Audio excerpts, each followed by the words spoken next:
hello, everybody at home. We're back for another session.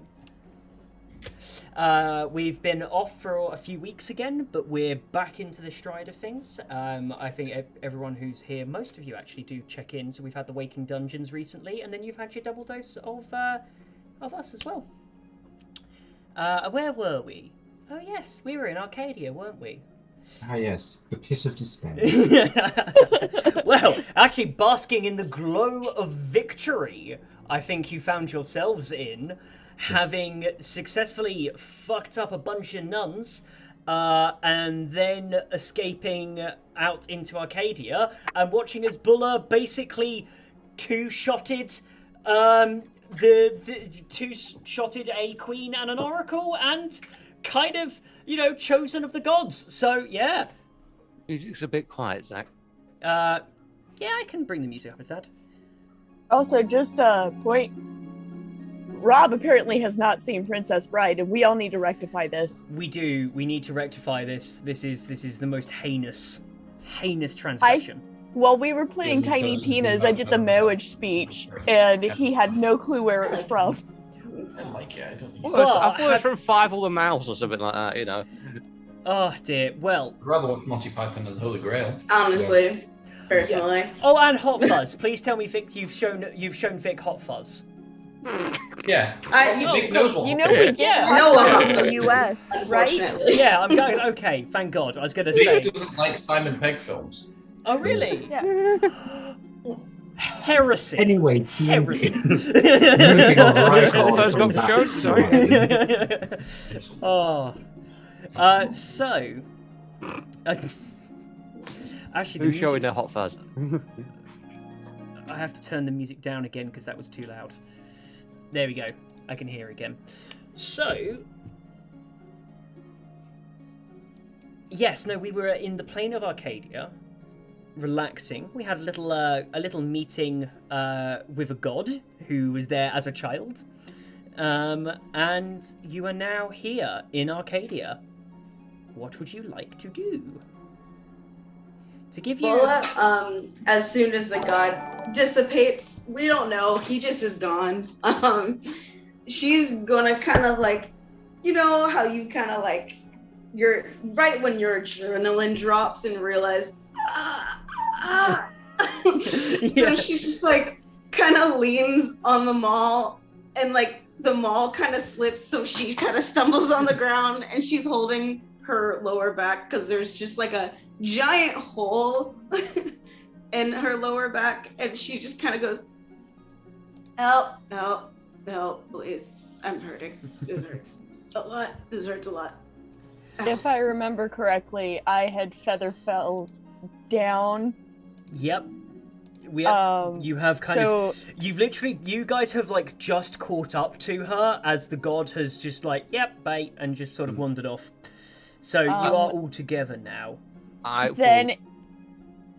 ahead, Rob. No, I was just going to say, I'm assuming Wayne's going to come over as well, but I will go over to Buller and give her a bit of aid, moving and shit like that, settle her down. I'm assuming Wayne's going to come with me when he gets back, so.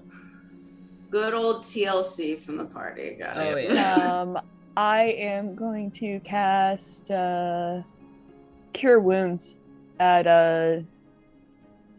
first level on her. Yeah, give it a little. Just going to be over it. The clothing that remains of the oracle and just kind of praying, because that was the head of my church. That's fine. That's fine. Well, it kind of looks a little apologetic, but not that much. Oh yeah, no, it's not like out of grieving, more so out of respect, requirement. Requirement. Rolla, yeah, you get 11 back. Amazing, thank you. You take 11 healing, Buller, and with these 11 hit points you regain, let me just tell you what you feel. Because the magics of Arcadia are a little different. Your usual magic, Saralise, moves through you. And as I always imagine, I can imagine that there is like a gentle hand gesture that comes with it. I always imagine it is always quite beautiful and elegant. And as you gesture and you push your energies through, it changes. And you see this strange sigil replaces it. It kind of moves out through your hand onto Bulla's skin. The sigil stays there for a second, and as it dissipates, you feel like the hole is still there, but as it heals up the corners, you realise that it's gone rock solid. Like the wound has effectively self-cauterized to protect itself as it starts to heal over. And you can, like, it's strong and sturdy, and the pain goes away as well. Like, not entirely, but it's way less painful. And that isn't your usual experience of cure wounds. Just lifts up her shirt and looks down and goes, "It's not supposed to happen, right?" Sarla's just kind of just like looking at her hand. What the fuck? I tell you what, Sarlai's actually, because out of everybody you've had some plain fuckery kind of go on before. Give me an insight roll quickly. Okay. Well then.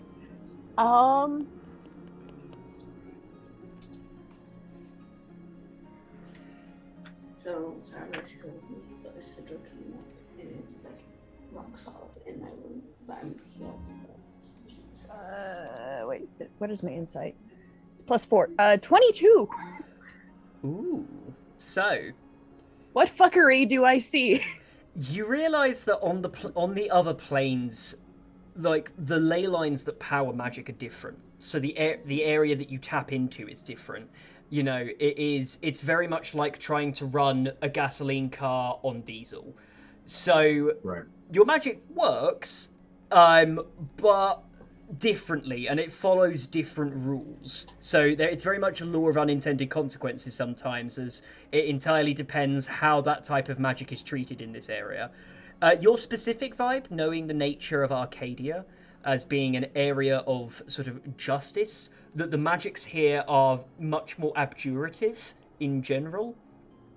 So on a 22, I'm going to say your brain does put together 2 and 2 enough to say most magics here have a protective angle to them. A lot of them are made to have that sort of abjurative effect. So you reckon there's something like that going on here, especially watching it where it hardens. She stops looking at her hand and then looks at Bulla's wound and goes, "Huh. Okay. That's interesting. So, any magic is probably a little bit more protective here, guys. And she's still, like, doing, like, weird hand motions, kind of, like, looking at her hand a bit. Oh, sorry. On your cure wounds, what of that 11? How much was it that was rolled, and how much of it was the bonus? Because I forget how much the bonus is off the top of my head for you. 4 is a bonus normally. No. It was +3 is my bonus. Right. So 8. So yes. Bulla actually. Sorry, I didn't. Not keeping to myself. You only heal for 8 points. There's Alarm going up or not. It's sort of. Oh, It's, sorry. Fire inspection.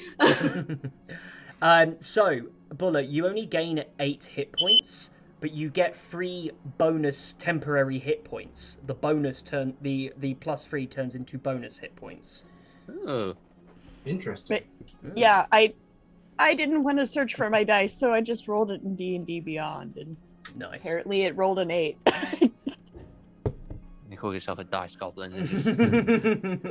Look, I just did not want to move these. So, it looks like theirs is still going off. Yeah. As you're gathering here, Alos, Yeah. you are reciting a prayer.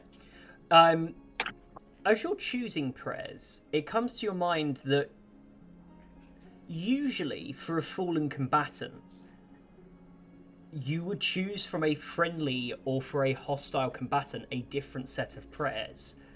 What does Alos go for here in how they feel towards the Oracle at this point?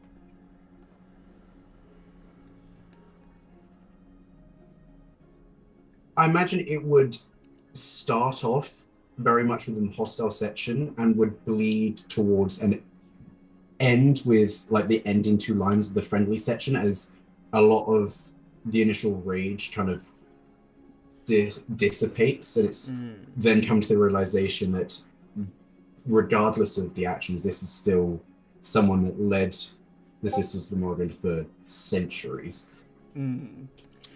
So, having completed your prayer, I want you to give me one of your ridiculous perception checks. Amazing.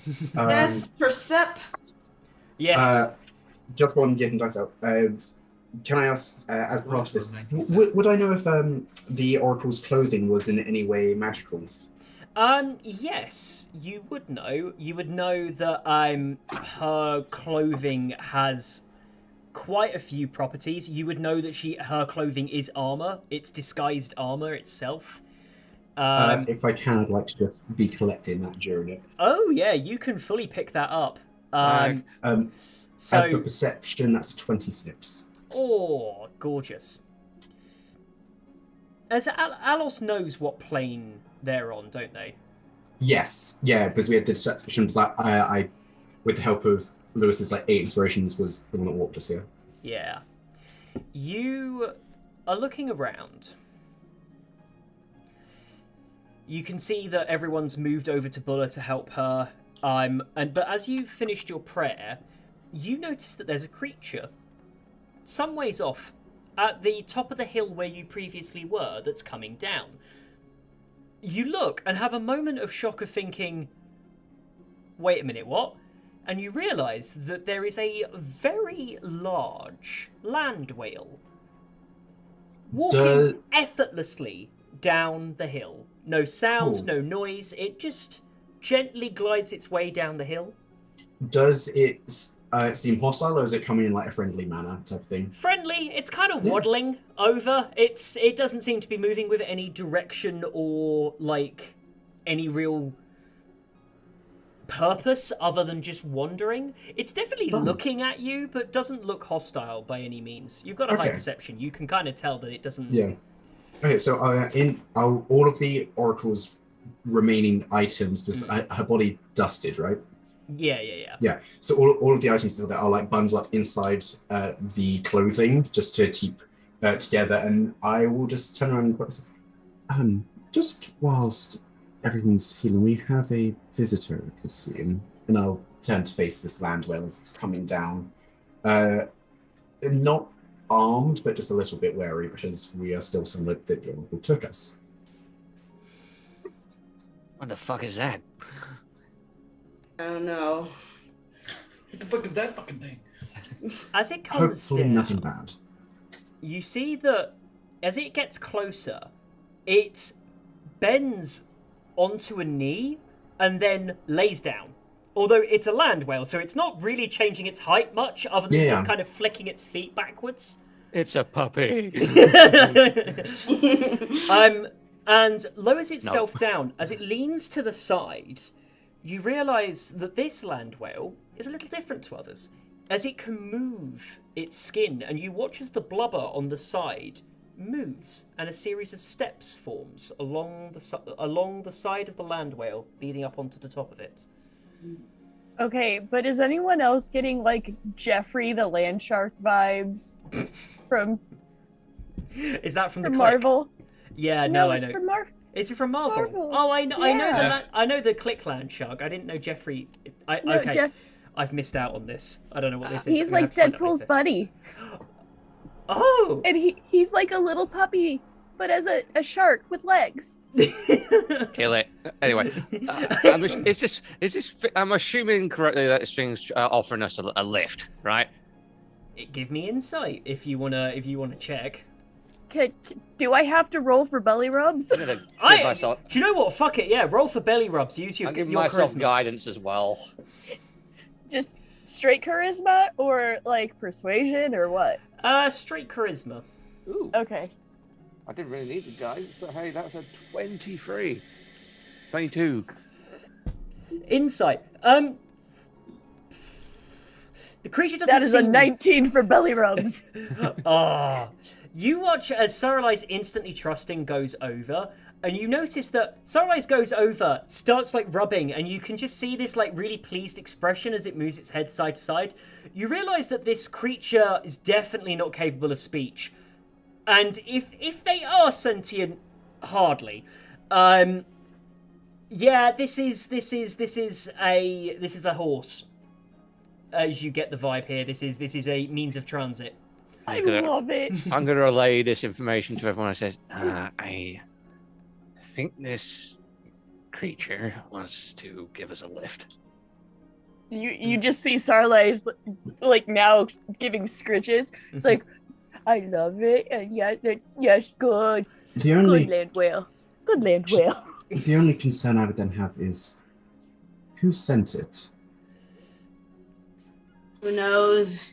I just met the god of war. Could be anyone. Yeah. It doesn't seem hostile, so You can see that. I say we trust it. She's still giving good head. Yeah. So the rest of you are here, sort of like, really critically looking at the tactical situation ahead of you. Sarlais is just fully, just like, oh, this is so cute, just like treating the puppy. And you can see, by the way, this thing is still like big, like it's a land whale. It's still whale sized. So as it's moving its head around, you can just like there's this woof woof as it's just kind of like enjoying being stroked. This is the closest thing to a creature from Ballybrand that Sarlais has met in years at this point. Yeah. To answer Alos's question, there's this, well, it's not even my fiance yet, so I'm assuming it's nice. That's a lie. You met the Kotoa.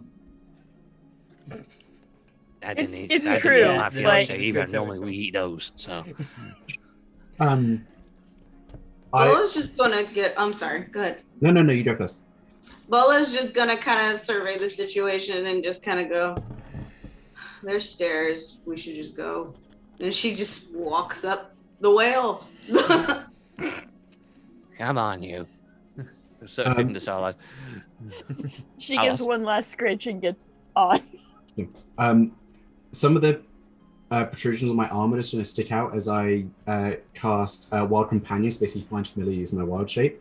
And I was going to have a raven like circling 90 feet above us, and as I'm getting on, just so that if anything does come, we've got some forewarning of it. Clever Does anyone idea. with some knowledge of the planes know the time dilation between here and the material? That's Not just hey, Zach, can I figure this out, or So- do I have to? Well, buggery? the god told me. Sorry. God of War told me that well, I was here for like 3 minutes, but you guys were out there for like a day, so or like half a day or something like that. That could be an issue. Well, But we arrived before you. What? That wall of light that appeared when you stepped in was his doing. There were other assailants. I wanted to keep it fair. We watched you enter. Okay. Yeah. So- That's fine. Now, either that means that while we're in here, time is going backwards, or there's something else happening. I would like It a could just roll. be time is slower here. I'd like a roll from Sarlais. This roll is going to be an intelligence roll. Hey, And it's going to be a straight intelligence because this is more you trying to guess from your experiences as opposed to any like deeper lore and knowledge. okay. Can I make a religion check to see if by chance a god of war purposely slowed down time here or some shit like that? Or Do a religion check. Arcadia is one of the planes that is, it's very connected to the Celestials. So you could try and do a religion check to see if you could remember anything. So could Alos actually. 14? 14. Sarlais. I'll guide myself.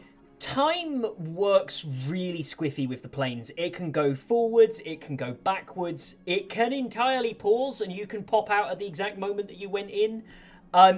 You're not really sure what the rules of Arcadia are. You know that the Feywild is literally just random. It could be either direction, it could be nothing, it could be anything.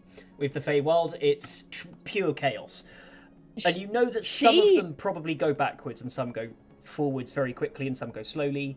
You don't know which for Arcadia, though. For, just point for Agena lore stuff. Aegina is a pocket plane of the Feywild. Oh. So she would not necessarily actually know that from experience because the time is still going the same for her.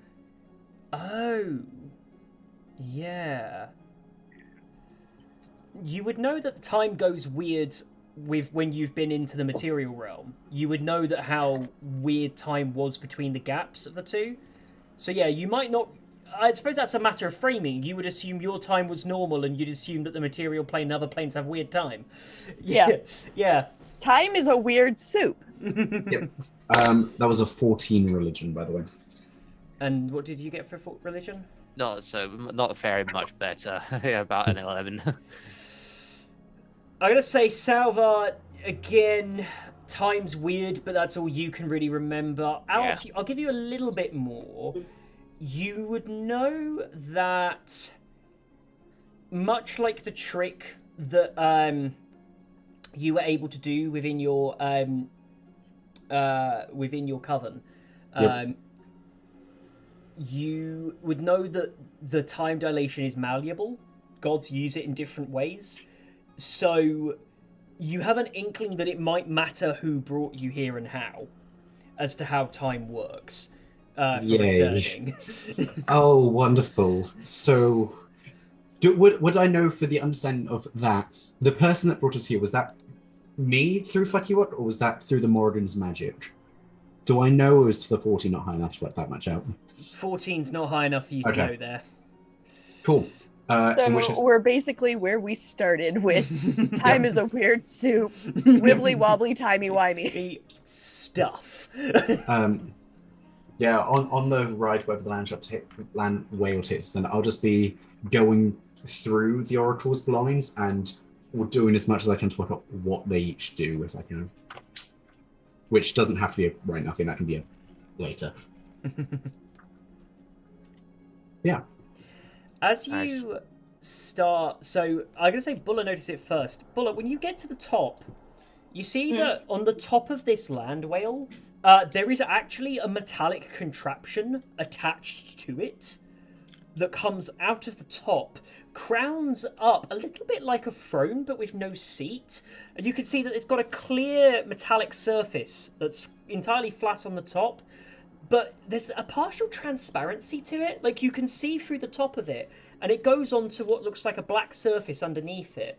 It's like there's a layer of something see-through on the top of it. Zach, I've been wanting to use this because as folk hero, I get land vehicles. Is this technically a land vehicle? Yeah. Bulla knows how to drive the whale. How do we... Do you know what? Yeah. Things that have never been uttered in the history of the world. So Bulla probably ran like the neighborhood tractor or something back in the day. Plow the fields or something. I fully expect that, that you would have plowed fields, you would have done all sorts, You get up to the top of it, and you recognize that where on the metal, you see that there are these, like, 2 holes, which are about hand-sized, either side of the metal contraption, either side of the plain bit. And you realize that it's got to be some kind of mechanism, because out of the metal comes out several lines of what looks like rope, but is the surface is much too chrome for you to really recognize what material it is. It's elastic, but very metallic finished, that comes out of this and goes round the front towards the mouth of the whale, and then loops back onto this. It's not super obvious when you're on the ground, but you can see it leading out, and you're kind of looking. I'm going to say, with your proficiency for land vehicles, you go, I mean, it's kind of like rains? Like, you're kind of there like, maybe? Like, that's the best that she can do. So, yes, Bulla, has everyone gotten on the whale? Yeah. Yeah, Wayne went up. Okay, everyone's gotten on the wheel. Well, we'll just kind of look at everybody and just kind of look down. We'll grab the reins, grab the little handles, and just kind of can she take them out? Or she can take them out? Yeah. So she kind of like not like, you know how you pull a horse to move backwards? So she kind of like pulls it like that. The whale then immediately starts shifting back, to which a strange thing happens.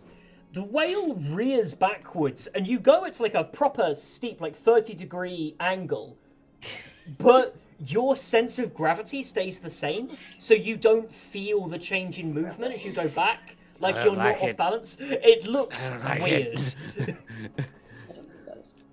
Sorry. As leans back, hops up onto its feet, and it stops, stays steady for you. It just waits. All right, guys, I'm going to drive the whale. Raven is still following up above. Dalvar's just thinking in his head, looking at the land whale, and just thinking to himself, "Your name is LaCroix." No, I say that to myself. Kind of like she says that and like then realizes she doesn't know where she's going. So she just like kind of like mid like, oh wait, and then kind of looks around to see if there's any kind of like landmark that she can go to or something. You could always take the land whale through the exit.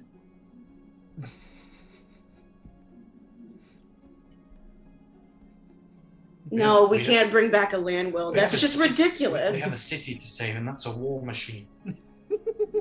She'll look at Salvar and be like, I don't know if LaCroix would be a good... I said that in my head, by the way. Oh, right. Oh, okay, never mind. No, fuck it, you said it out loud. This is LaCroix the land whale. I said it out loud. Yeah, I'm just having LaCroix the land whale. LaCroix would not be the best ward, even though he's like LaCroix. A ton of blubber. Wouldn't it make more sense to call it Willie, and when you take it through the exit, you freed Willie? I feel like I should get that reference. Who's feeding him? Us? Okay, no, like... Or, you know, because it's a different species of whale, that it is a whale in and of itself, you could just call it sperm. God damn it.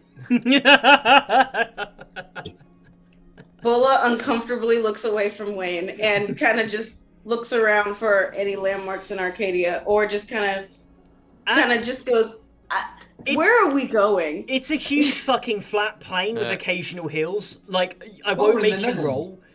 You're going to make me roll? No, I'm not. I'm going to tell you, even without rolling, you're looking out, and it's the fucking Netherlands. There's nowhere to go.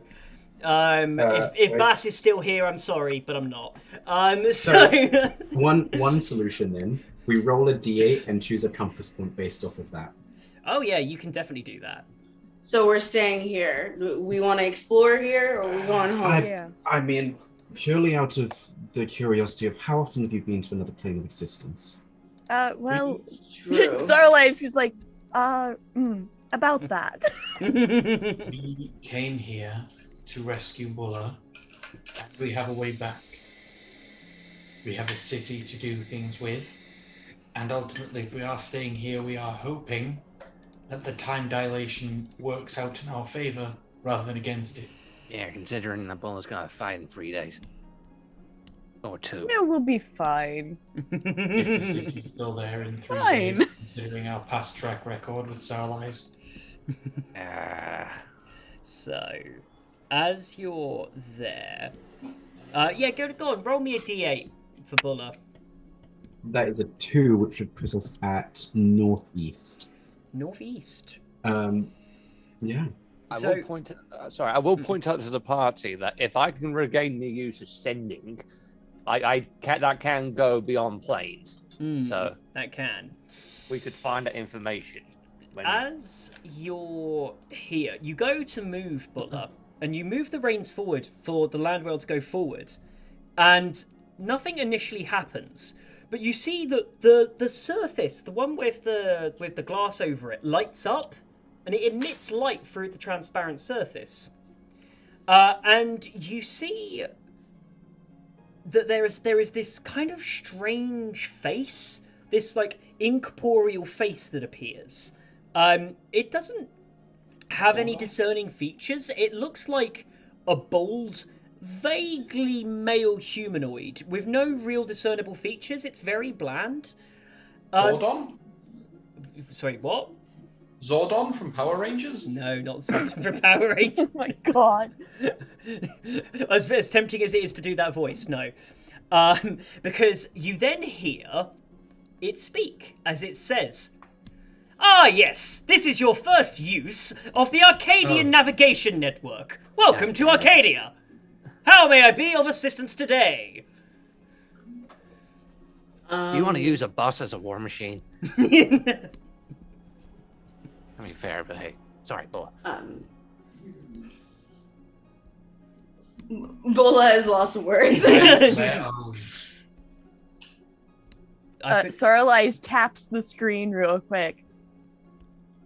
Interesting. Where are we? You are in Arcadia. Specify. It appears that you are not familiar with the Wandering Plains. You are in Arcadia. Where is the closest settlement? You would be looking at 400 miles due north from your current location. That's a lot. I think I've had this conversation with Google before. How fast can this thing go? As fast as necessary for the user. So how quickly could it travel 400 miles if, say, we wanted to be there in 3 seconds? Well, young Alos, it very much depends on how quickly you want to return. Excuse me? You see that the face says, it appears that you are very, very unfamiliar with Arcadia. Yes. Yes. Would you care to explain a little bit more in depth for us, please? Right. Allow me to demonstrate. You see that the whale releases itself off the surface and hovers, appearing to have no weight, and you just watch as the area around it snaps and you are suddenly right on the edge of this fortress, as the environment around you just like dumph. As the voice then pipes up and says, "In the plane of Arcadia, distance is largely irrelevant. Whilst technically existing, whilst transporting yourself upon such devices, you may appear wherever you are meant to be." Well, first things first, Salva's going to throw up on the back of the whale. Yeah. So, Salvar does a me and just like fucking projectiles across the back of this whale. You just watch as this just all across. I just want to point out, he's nonchalant about it. He's just literally going, So it's like you've done Dragon's Breath, but with vomit instead. Pretty much, Saralise kind of just turns to Salvar and like rubs his back and goes, "Dear, I thought you were used to teleporting like this already. I've taken you through the Feywilds often enough." That was new. Please don't do that again, Salvar. That is very slimy on my back. I just walk up to the screen. You're the whale. That is correct, yes. I am an embodiment of the creature you are currently on. Right. What's your name? I do not possess name, for I do not need one. LaCroix. Your name's LaCroix. LaCroix. That is a fun name. I shall take it upon myself. Well, LaCroix, since you are telling us about the different things, do you know much about the time difference between here and the prime material plane? It entirely depends on who has brought you here. See, we're not sure about that one. We're not quite sure which person or thing or creature, whatever, brought us particularly here. We do also have the issue of we came in 2 groups. It's true. That is problematic. It's in my journal. It does appear that if you were to return, even if through the same portal, the rules would be different, as you were brought by different people. So, Buller is going to be very largely affected in comparison to us. Wait, why? You were brought by the Oracle. We were brought by me. There's a question mark there, Alos. So technically, I'm the one that forced the magics within the temple to bring us here, but it is then technically the Morrigan's magic that did it, so it's unclear. If only I was level 30. But regardless of that, Bulla was brought by the Oracle, and as such will be under a completely different effect than the rest of us. Well, the Oracle's dead now, so that probably does not help. Well, I mean, to be quite fair, I think I might be on the Morgan's good side at the moment. I don't know how much Arcadia will care about that, though. Right. Cool.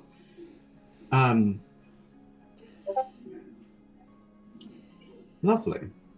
LaCroix is sort of conspicuously quiet, but you can see that the little humanoid face on the screen kind of like bops around. Like, even whilst not talking, it kind of just like moves from side to side. Oh, it's like Fleshlight from Tiny Tina's. Anyway. Oh my god! No, unless you watch that stream, you won't know. Anyway. I don't know what that is, but that sounds terrible, and I am so confused. While LaCroix's doing that, I'm just going to ask him, how knowledgeable are you of this plane? Rather, seeing as I have lived here eternally. So you would know the time difference between here and the plane of existence we came from. We just talked about that, Salvar. You probably puking. Did we ask LaCroix, though? Yes. Yeah. Okay. Basically, it's completely by who brought us in, and regardless of whether we go back through the same portal or not, we will be affected different from Bulla.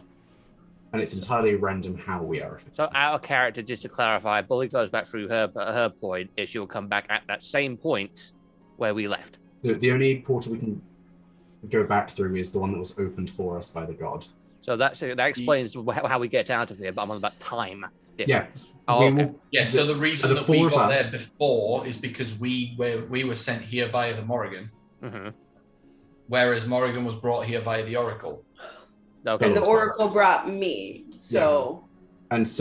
And I killed the Oracle. When Villa goes back, she'll be one random effect. When the four of us go back, will be a whole nother one. Yeah, so that the time effect for each of you is different depending on who brought you here. I'm not going to question any of this. I'm just going to not agree. Wibbly wobbly, timey wimey with that. Yeah. I like that. That's the easiest way to sum it up. Yeah. Second question. Do you have a mint? This is Arcadia. There is no need for want here. Of course I could have it. Mint. Yes, that's why I said if you want a mint, you may have one. Can I have a mint?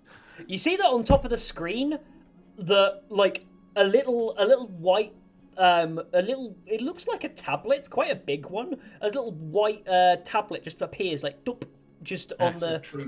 It's Trueborn, yeah. Thank you. Yeah, it's fucking strong. The moment you put it in your mouth, it's a proper tree, but it's like like that as you have this mint. Nice. It's my name spelled backwards. Words. So, given the fact that regardless of whether we go back through now or later, we're still going to be largely affected, what does everyone want to do with that information? Well, it entirely depends on where you need to go. If you could give me a direction of what you want or need, there are many things here in Arcadia that can benefit you. A drink. Well, I can certainly help with that. The land whale rises itself up a little bit. And it just spawns a mini barge. As it rises up, it pops itself back down again. The area around you snaps, and you can see that there's this large. You see this? You're in the middle of these fields again, but there is a tree. These two trees meet at the center with their branches intertwining, and in the middle you can see there's a little mirage between the two. He says, "For young Master Ewan, I have your destination."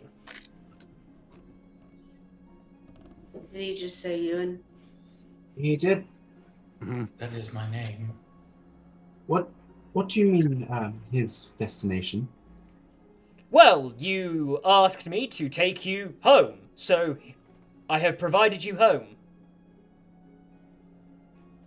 Not a home within Arcadia. I'm speaking specifically of returning us to our home plane. Yes.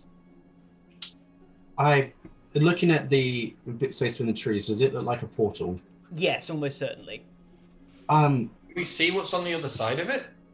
No, it looks... You know that haze you get on a hot day over the top of tarmac? Yeah. There is just a haze, but it doesn't show you what's on the other side. I take it this is one of those things we could just stick our head through and then come back out, you know, just sort of like... You can try. We're talking Stargate here, you know. I said you can try. There's only one way to... I will have my crow fly down a bit. There's one way to find out.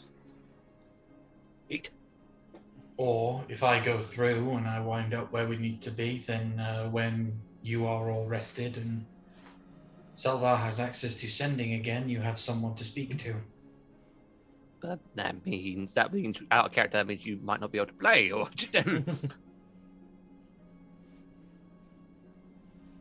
Maybe we should stick together for this, because in the past, when we split up, shit tends to go down. That's a fair point. I mean, if we do the crow first things first, we can always see what happens and decide accordingly. Exactly. I agree with the crow idea. So I will have Malady fly up and just stick her head in. Pops her head through. She sees a cellar. It's a stone cellar. There's a couple of casks of like, it looks like ale, and a couple of like boxes stacked up on top of each other. Okay. And you can see that inside them's like a large number of trade goods. Like you recognize some wheat seeds that have been stored in one. In another, you recognize that they're like bars of copper that have been popped into another. It looks like a pretty generic. It's not dingy. Is Melody then able to bring her head back out of the portal and be with the rest of us again? Yep. Okay, so we can go back through and come back out by the look of it. As for where it ends up, does your house have a cellar? Well, I don't own a house, but the tavern that I would be living in, technically, yes. Right. Well, that portal leads to a cellar that looks like a lot of different trade goods and about what I'd imagine the bottom of a tavern looks like, actually.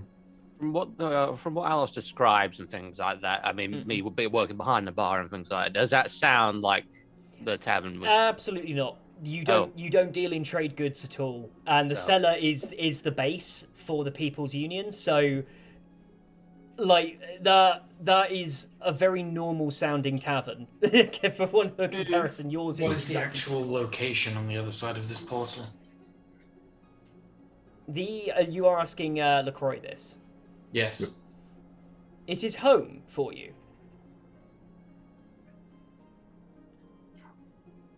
Where was Ewan's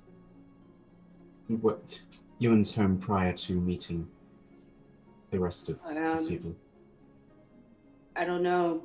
I never had a home to speak of. Did you deal in trade goods much? I dealt in stolen goods. Such as, and I will list off the things that I saw. The bars of copper are an odd option, but they would potentially be used. Stealing supplies doesn't really make much sense, because we wouldn't necessarily steal the grain itself. We would steal flour if we wanted to make bread. Maybe it's a place that was originally your domicile, but has been repurposed by another family or something like that.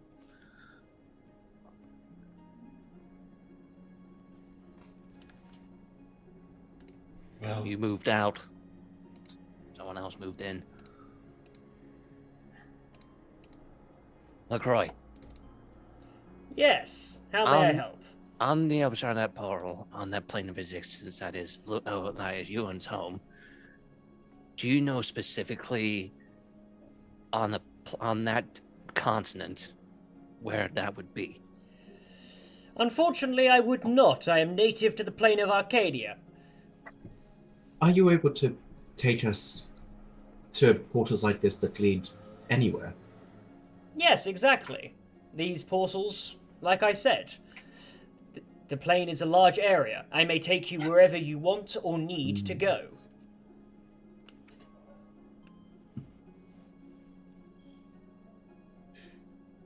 And you said 1 minute, sorry. we're only in places where we're supposed to be in Arcadia. What does that exactly mean? We're wherever we are wherever we need to be, not wherever we're supposed to be. The plane of Arcadia is preordained in its way, in our ways and where we are. There is a plan for everything, and everything with a plan.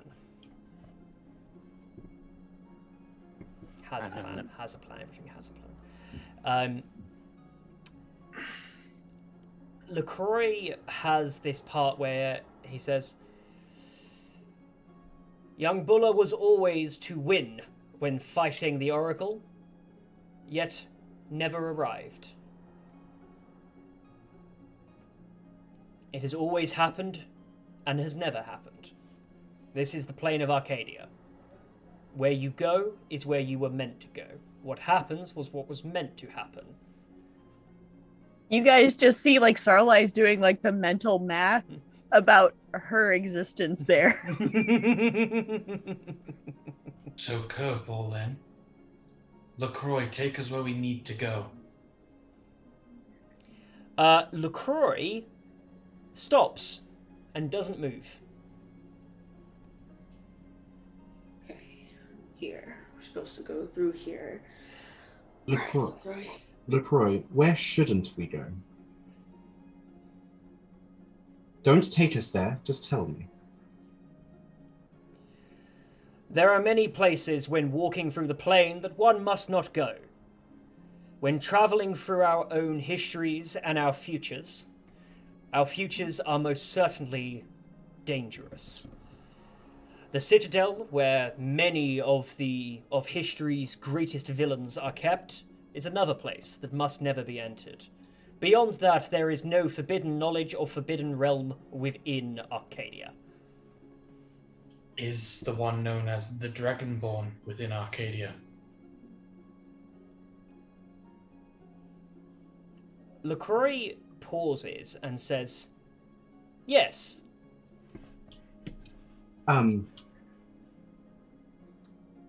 LaCroix, you mentioned the past and the future. Does that mean there are portals here that can travel into the past?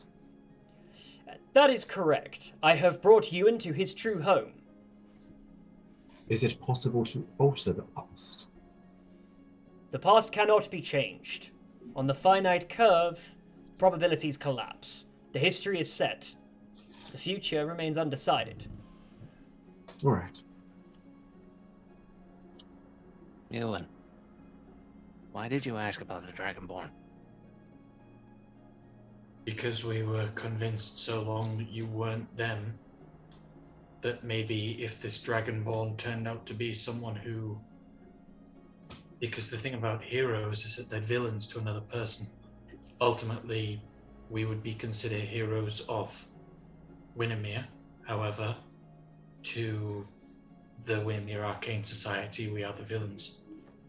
If the Dragonborn is like yourself and eternal, and isn't you, they might remain here. On the other hand, if you are in fact this Dragonborn that you have no memory of, then there's one way to find that out. Yes, once young Ewan disembarks, I'm able to take you to the Dragonborn. Tell LaCroix to take us to the Dragonborn and see if we don't move. Alternatively, LaCroix, can you take us back to a memory of the Dragonborn 1,000 years ago? Most certainly. I am still waiting for young Ewan to disembark for his destination, and then I will continue on to the Dragonborn. Why must Ewan disembark? He said he wanted to be taken home. I have brought him to this destination.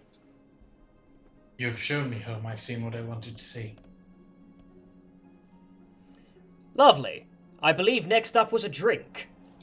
Raises himself up, and you find yourself in one of the greatest beer halls you have seen in your life.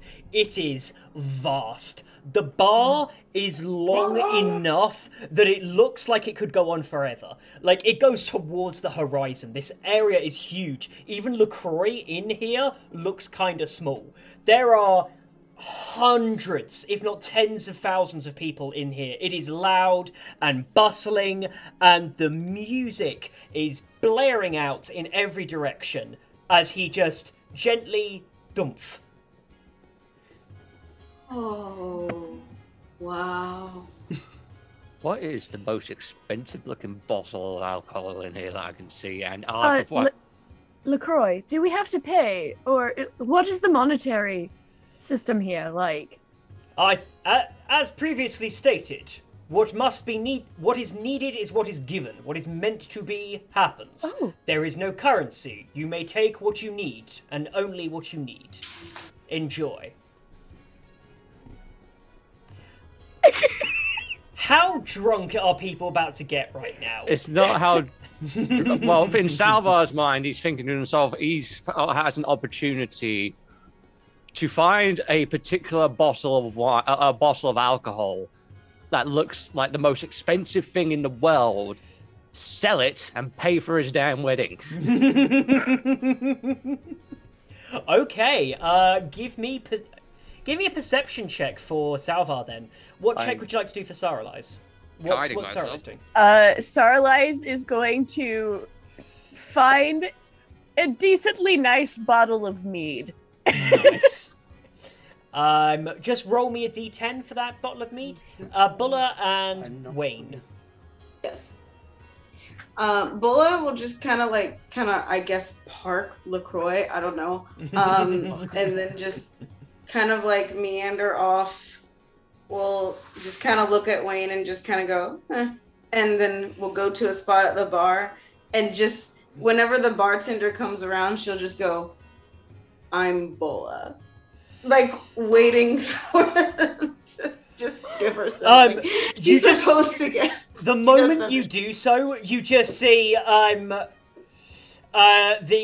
see this big Goliath that's holding this huge tankard, just throws it across at you and goes, "Nice one, love," and just puts this tankard in front of you. It smells delicious.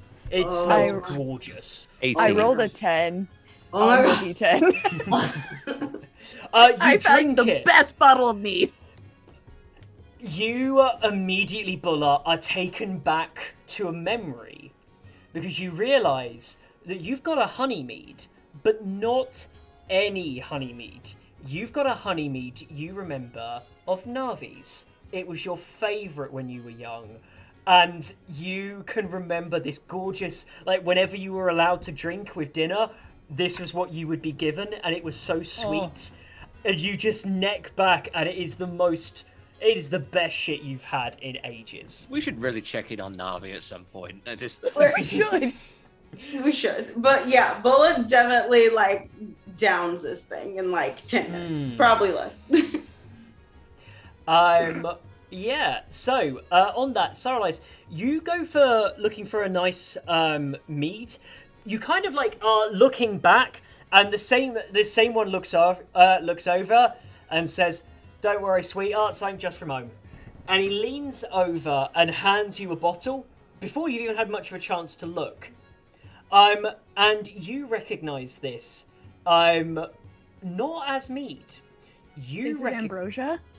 Oh no. You recognise a very, very fine brandy. A very fine brandy from Ballybran.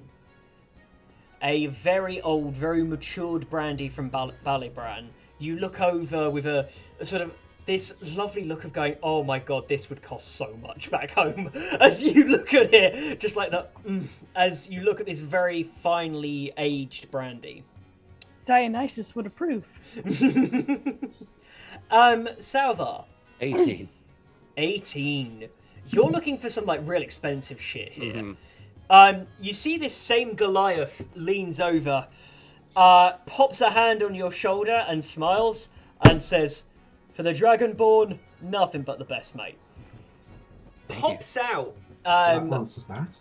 Pops out this kind of like. You see that this is a half cask, and as you have this half cask, you're looking at the side of it, and you recognise some of the inscriptions on it from your time, obviously sewing behind the bar.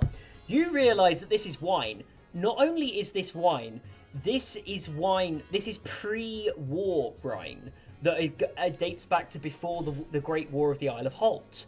It is 670 years old and has been aged in the same cask ever since. And it is... I'm wondering how this hasn't turned to vinegar.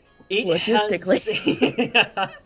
You see that it is also one of the finest wines from the from the vineyards of the Fourth Dwarven Empire.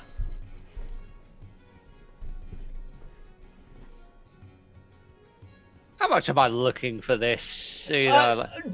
Ludicrous amounts. This is the sort of thing that the right collector.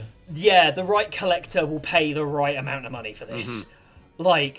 I'm talking stupid amounts of gold, where it gets better for platinum. True resurrection levels of gold? Yeah, that's the kind of where it starts making more sense to start counting in platinum kind of money. Yeah. Oh, okay. Also, during all of this, I'm not drinking at all, and you know the meme of the guy looking slightly crazy with the board of all the information? That is kind of what Alos looks like right now in a notebook. Not drinking, but just doing that, working out. We have the ability to see any point in time. Starlize she's literally dancing with some of the people in the crowd with the bottle of brandy and just taking swigs every now and then as she changes partners. Mm-hmm. Lovely. Wayne will reach out kind of to the Goliath as the Goliath's sort of walking past, just trying to grab their hand, I guess, or their wrist. You have anything that heals the soul, literally. Ah, I see. Yeah, mate. Leans down, pulls out a potion bottle, places it in front of you. It has this strange little aura to it.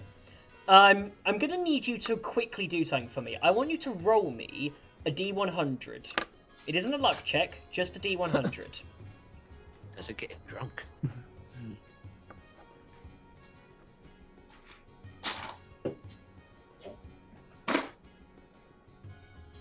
43. So, you have the potion bottle in front of you. Do you want to drink it? Yeah, it's kind of one of those things, because obviously he's sort of next to everyone, and everything he does is really, deliberate and slow. This is probably the most erratic Wayne's ever been. You take a swig, and you feel different in yourself. You have this weird, you feel like your weight and bearings changed. And as you're trying to collect yourself, everybody else, I want to describe to you what happens. Wayne entirely disappears.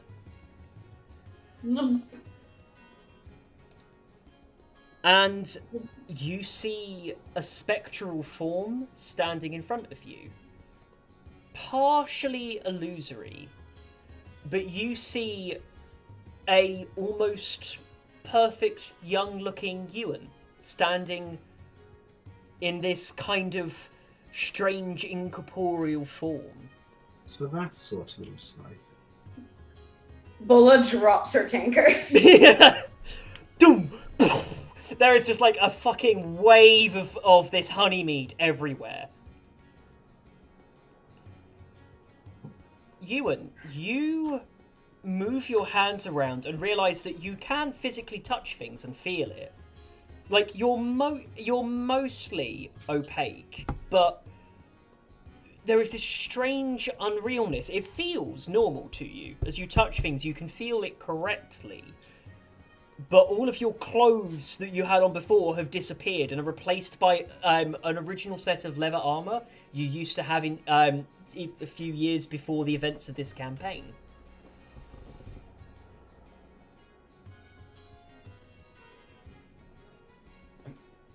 Am I dead? Again?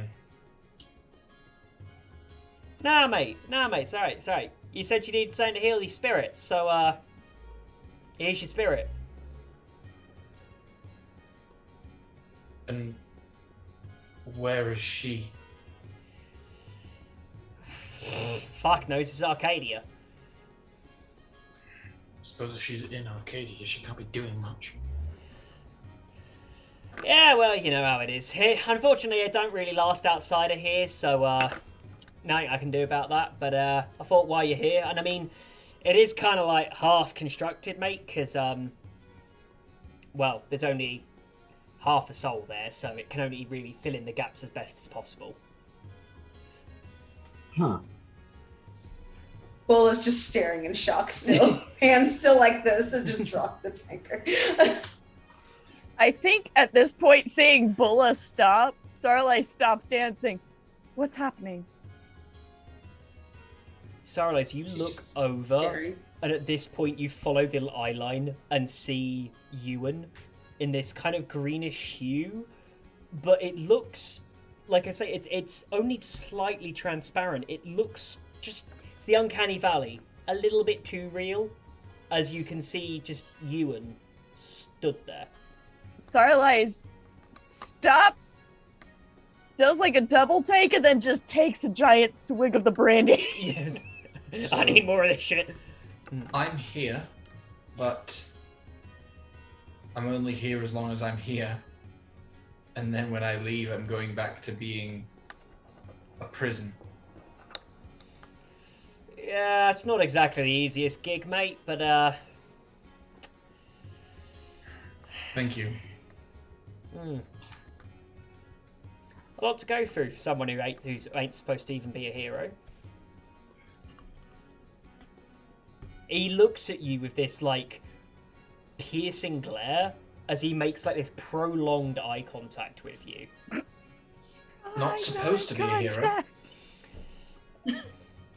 Nah, well, it's like you say. I think everyone believed in Ewan. Except Ewan.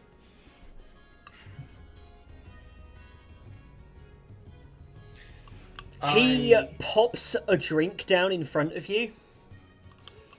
Nice little chaser. Yeah, Ewan takes it. Ewan immediately recognizes it. You would remember this as as a last stand. A last stand was a drink that whenever you were being deployed on a mission, you would drink with your comrades before leaving, and you would drink a last stand. The reason being is that the last stand has a chaser, and you can't have the chaser until the job's done. So when you come back, you finish the drink. And you take a swig of it, but you immediately realise that it is both the drink and chaser that he has given you. As you just neck it back. You remember all of this from the lady. As a particular... When I remember the lady, and I remember everything that happened, I kind of crush the glass in my hand.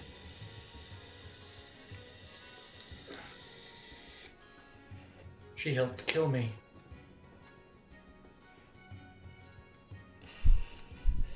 Well, we don't all choose where we come from, don't we? Suppose it's where we go next, ain't it? Well, at the moment it doesn't look like I'm going much of anywhere. Well, you are in the place where we get what we need. See what you can find.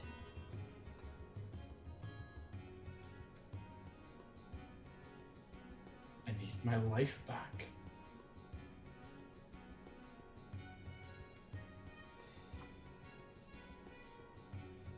have a life I wanted to live. I didn't necessarily want to give my life for a little girl, but I couldn't stand by and watch her die.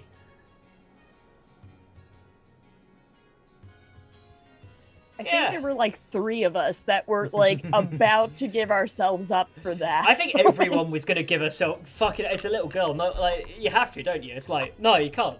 And she is also very cute. She is adorable. Yeah. She's my baby Bard. Damn it! As you're Right. there, Sorry. he says, "Well, what are you doing here then?" He gestures his hand back towards LaCroix.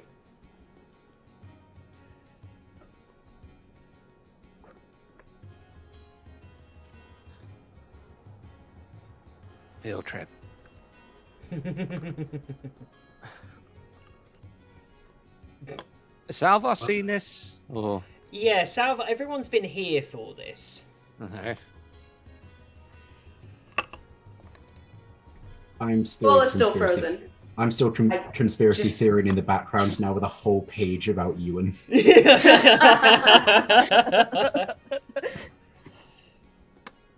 Hello, Starling. You will have to explain those, what is the word I'm thinking of? That last part's out of character. Ideas. Diagrams. The diagrams, one day. Is there anything that you've ever wanted to know, but just weren't there at the right point in time to know it? Well, I would like to know how and why the fuck I ended up on Holt. LaCroix, is it possible to answer that question? Well, of course, I have a complete repository of all history here. Including Gina? Ah, yes, Agina.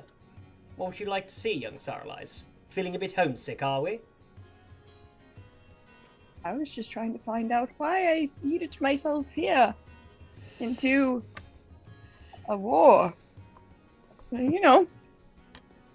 Ah, fantastic. Well, if you're finished here at the tavern, we can take some drinks to go, and I can take you to your destinations. We're having a party bus moment. Salva, what was it that you were saying?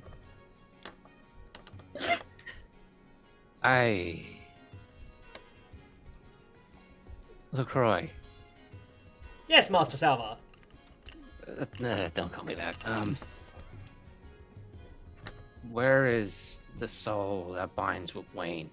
Not Ewan, Wayne. I'm unaware of what you're speaking about. I have a repository of all history here. I don't really know about souls beyond Ewan's soul. Their soul was... Never mind. Salva just finds back on LaCroix and just has a little puzzled look on his face. Has Ewan moved to the whale? No, Ewan stayed sat next to you. Oh, he sits next to me? He was sat next to you and he got a drink. Oh, Yeah. oh. Yep. She's just like stood up, still frozen, just like staring at you. Just like, and just watching you have this casual conversation like you haven't been gone for months and haven't been dead and shit. Oh, yes.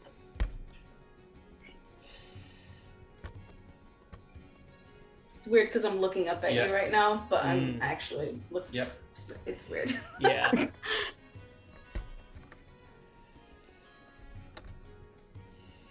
Ow, my hair is stuck in my glasses. Are you going to keep burning holes into the back of my illusory head? Or...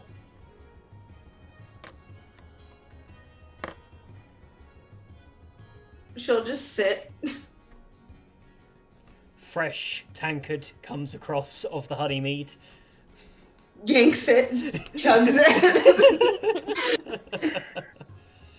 I think Starlight has finished the first decanter of brandy. Do you want to have this conversation on the whale?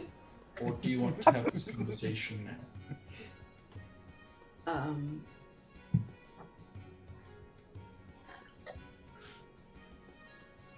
Do you two need a minute alone on the whale? We can sit at the tail. I need to drive the whale. You can sit at the front. Yeah. That works. Will we don't have to set off immediately, so if you two need a minute to sit and talk, we can still sit down here while you two have a conversation. What was that, Lewis? I feel like it's going to be more of a question and answer thing, but I mean, that is a conversation. Lola chugs the rest of her mead and just gets up and walks to the whale, like head down. Just like walks to the whale. I'll join Sarlise and Salvar down at the bar with all of the things I've been drawing out. You see that you all get onto LaCroix, and LaCroix says, "Excellent. Young Sarlise, I believe that whilst they are speaking, I can drop you off at your destination." I thought it was the Dragonborn next. Dragonborn next. Dragonborn next. In that... Sarlise was like the last. Okay. In which case, then, where you get onto LaCroix, LaCroix doesn't say that. LaCroix does, however, say, "Onwards to the Dragonborn." And... And you're in another clearing, and another tree, with another mirage. This one looks different, though. You see that the tree itself is wrought by flame. Not recently burnt, but its bark is charred away, and it is solidly locked through, and you recognise that the strike up one side specifically looks like lightning.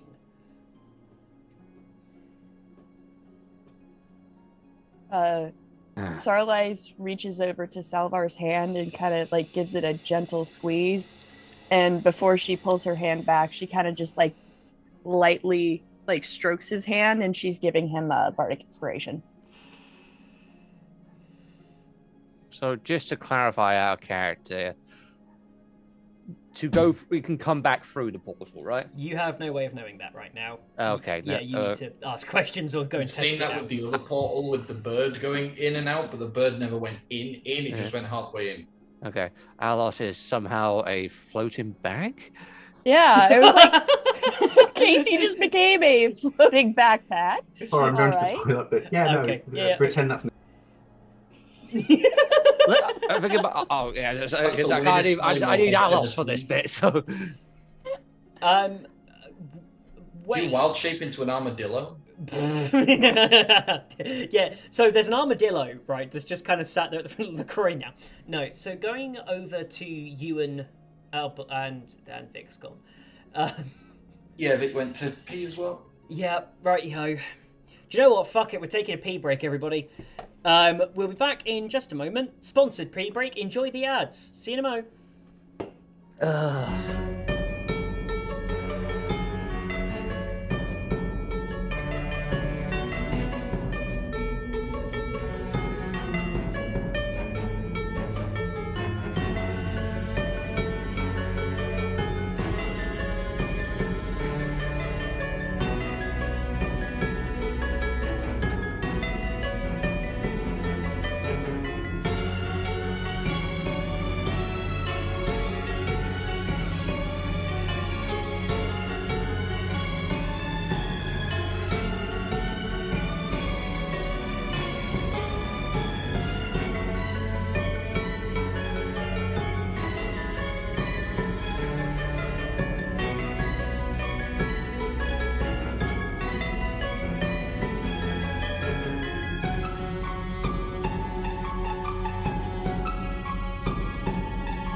Hello.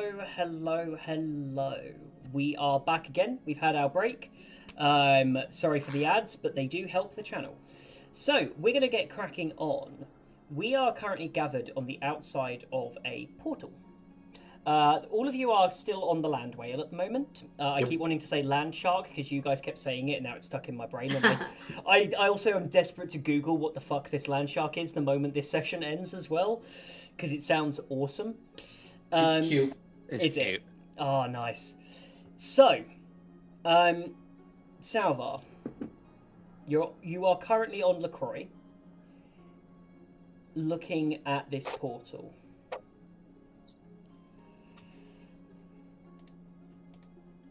Whoa, Alice. not that. Hold up. Do you want me to try the bird thing again? I don't want to risk going through and then not coming back. Fair enough. Yeah, I'll have Malady. Down memory lane. I don't imagine it's going to be that dangerous. Hopefully not. The issue is how far stuck in the past we get. I will have Malady fly up and just stick her head through the portal again. As you do,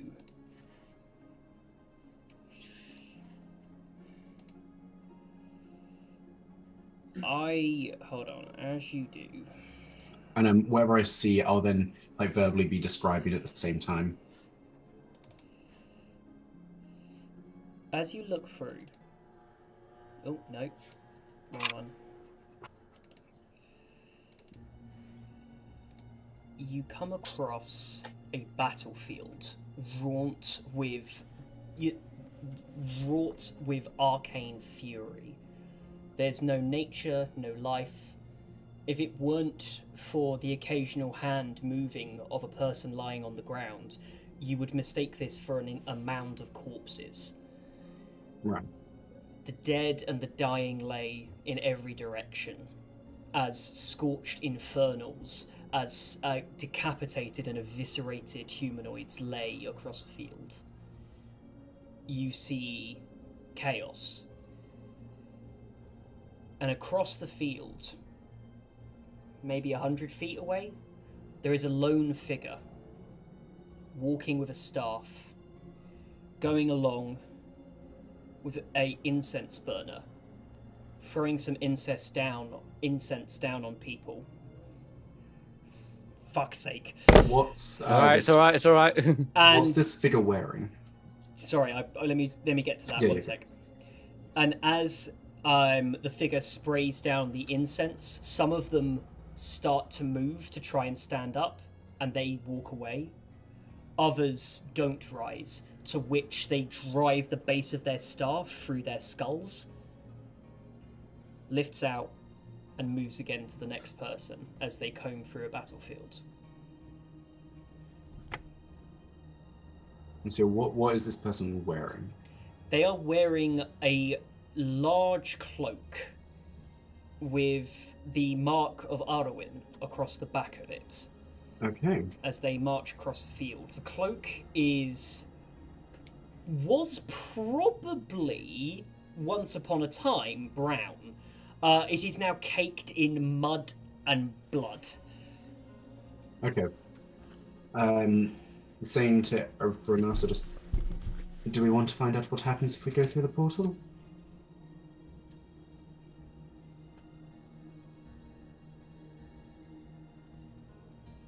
I think it might be important. We either find out that Salvar is indeed the Dragonborn, or we confirm that he isn't, and we can use this to make sure that we stay safer. Well, there's a chance that we can't come back. Hence, Malady. I can always bring her back through other means.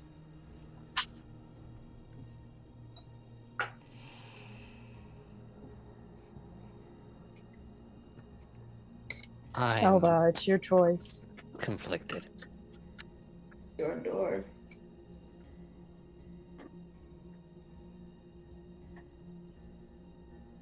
Hey, Salvar. Does it really matter who you were? I wish it didn't. I remember putting that to rest at your funeral. But you laid me to rest at my funeral, not this Dragonborn.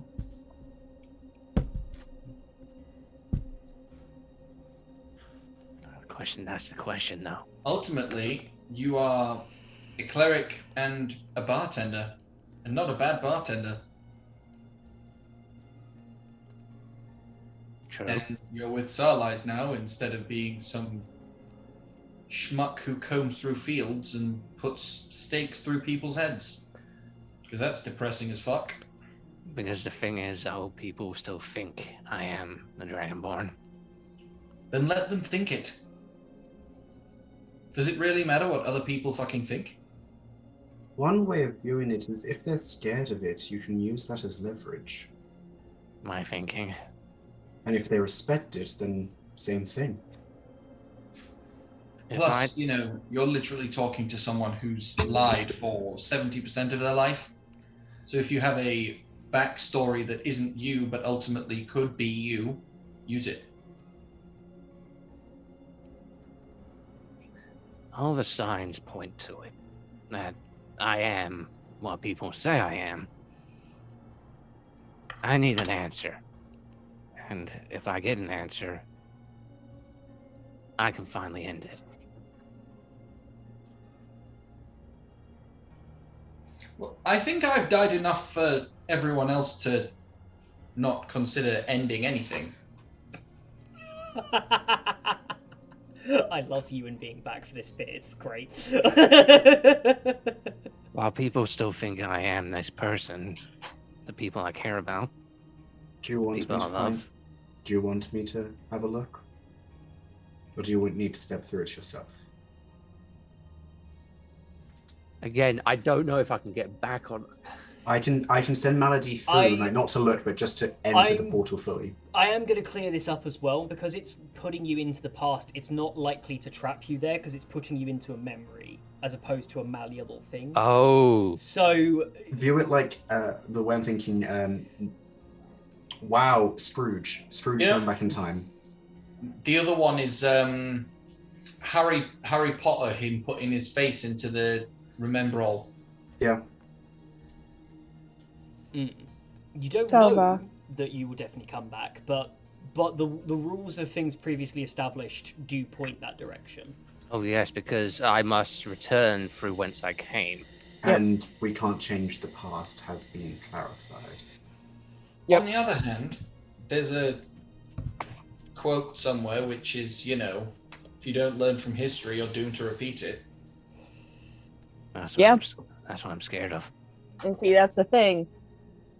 If we learn from this, what happened in the past? I mean, one way to clear So why don't you take a walk and take Sarlais' moral support, seeing as she's your current moral support? Alice. It would just be really awkward if you find out that 1,000 years ago you had a girlfriend. Yes. Sarlais knows You say he's a lot but if you older wind than up going her. down this walk down memory lane and you wind up in a tent with past you and someone else, it's going to be weird to watch. Kinky. Salva? Alice. Yes. You were gonna say something. One way of finding out if you can come back or not. LaCroix? Ah, yes. How may I be of assistance? If Salva is to go through this doorway, will he be able to come back and experience everything else in this plane? You will have to leave this plane, and this is not currently an exit. These windows do not leave the plane of Arcadia. You would still be on the plane and able to exit at the time that you were meant to. I go through. Salva, you just step off and just zoof. Did Sarlais go in after? Oh yeah, she's definitely... As you go through, I'm going to cut a second back over to Ewan and Bulla and Alos. Was it? You are on LaCroix, and LaCroix gets ready to leave for their next destination. Ah, yes. Where can I take you next? Wait for the others. Oh, I can return again. I can return instantaneously. I am dropping you off each at your destinations. I'll look at the two of you. Anywhere you two want to visit? Because I have an idea. What's your idea? You know the papers that we found in Soren's study? Mm-hmm. And I will show them to Bulla because this will be the first time you're hearing about them. Yeah. Soren mentions a baby that was dropped off named Aliat, and these letters were next to a picture of me and a group of the other members of the nunnery when I was younger. And I want to know who that baby was. You want to know if it's you or not? Yes. And if it's not, then what makes this baby so important? All right. LaCroix, you heard him. Them.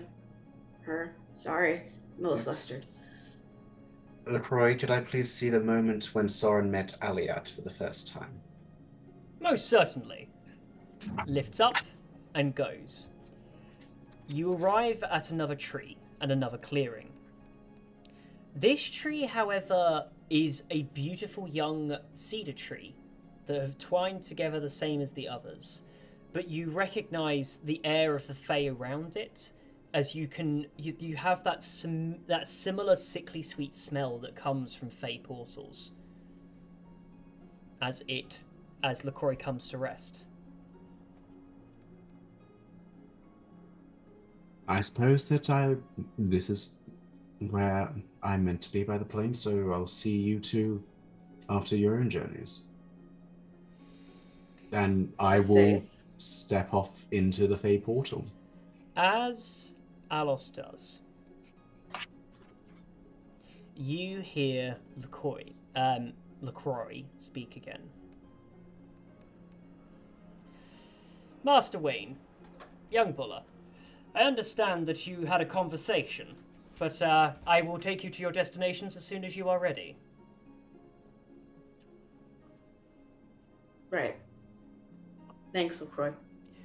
You see LaCroix, turns off the little humanoid face and just kind of, rests. And you could just, feel LaCroix kind of, going to a rest.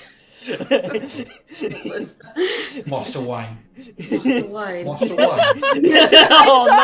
Oh, no! I'm Batman. I'm Batman. So, it's Batman but depressed. I'm Batman, I guess. Okay, but isn't that just Batman? Yeah, I know, right? He's manic depressed, but he's still depressed. Where is she? Wait, what? Wait, are you talking to LaCroix? Where is she? No, I'm saying the Batman line. Oh, yeah. Instead of Where is she? Where is she? Where is she? Where Just is like... she? Tired. Don't want to go. Oh, I got... So Oh, Wayne Imagine, this is the is... fourth night in a row I've been up till 4 a.m. Fuck you. I just want to go home. Wayne is Batman, but if Batman was Alan Rickman's character in Hitchhiker Guide. Oh my God! Yes. Wait, so Batman but Marvin the paranoid android? Yes. God. Yes. We have to go and stop the Joker. What's the bloody point? This is You're just depressed gonna come back. Baymax. Oh my god. Anyway. Right. Back to the story. So Bulla just kind of takes her hands off the reins and then doesn't know what to do with her hands, so she just puts them in her lap. No questions?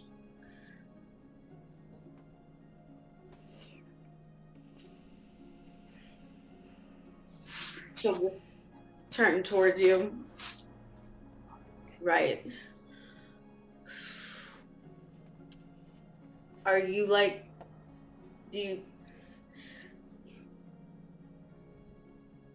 are you still Wayne but look like you, or are you I feel how I did. However, I think that might be because when I drank that potion, I was close enough in proximity to what I gave you when I died. She kind of furrows her brow and she's like, oh, and she'll reach into her satchel, and the little box that her dad made her, with like the symbol of the resistance and stuff like that, and she opens it and kind of as you open pulls out, like kind of just when you touch it, the health. Zach, you're speaking, but you're muted. Sorry, I didn't realize I was muted. As you open the box, this thing is beaming with light and energy. Like, it is lit up like a fucking Christmas tree. I'm gonna put a D4 in there.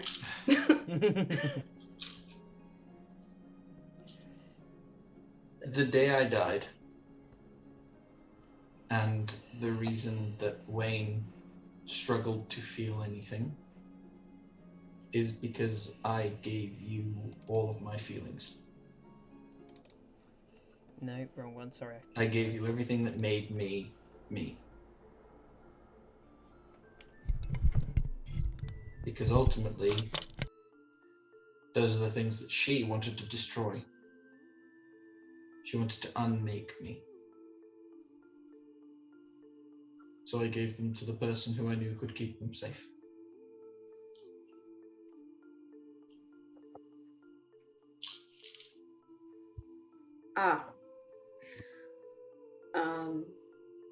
Is this the key to bringing you back permanently? I'm not a cleric, I don't know. Just thought I'd ask. I mean, I'd assume so. It's a part of me. Okay. But ultimately, I will probably need to die again. Because my soul, as it is at the moment, is two people mishmashed together in the ugliest mosaic you can think of. She's still as powerful as when we fought her? Well, she's a ghost, so I don't really know. I mean, ultimately, apparently, she's been using the time that I've been alive again to rebuild power. But, So, you're saying that I have to kill her again, and in the process killing you, and then just like, what, you shove this gem up your ass or something? I mean, it's very forward of you, but I don't think it's necessarily that physical. I was just trying to make a joke. I don't know how to react. Well, she'll like suddenly reach out and just... Does she feel anything? Yeah, so you place your hand on, and there's this moment of... It feels so real. Like, you put your hand there and you can feel like every little bristle in like a 5 o'clock fuzz that Ewan would have had, and you can feel the skin, like it's right. Yeah, you can feel Lewis. Yeah, it feels so real, and it looks mostly real. It's just that slight translucentness to it, the slight spectralness that gives it away. It's uncanny. Oh. She'll like actually blush, and she'll go, I was not expecting you to feel warm. I mean, they did say that I was here for as long as I was here. Right. Sorry, that was... Also, it could just be the copious amount of booze that you drank before we left. That too. Do I need to roll Constitution? Nope, that's wonderful things of Arcadia. No, you don't. Okay. You feel drunk, but are unimpaired for now. Nice. Okay. Eventually, our livers will have to process this, however. Eventually. I didn't drink, I'm fine. I died. In my arms. Yeah, that wasn't the intention. Ultimately, I'll 100% honestly, I didn't expect to die. I thought that maybe I could sever whatever it was that she was doing. I thought I could pull her soul out and then release it by the time she had the opportunity to swap it. But I messed up, and instead I swapped my position with Kaylee's. And if there's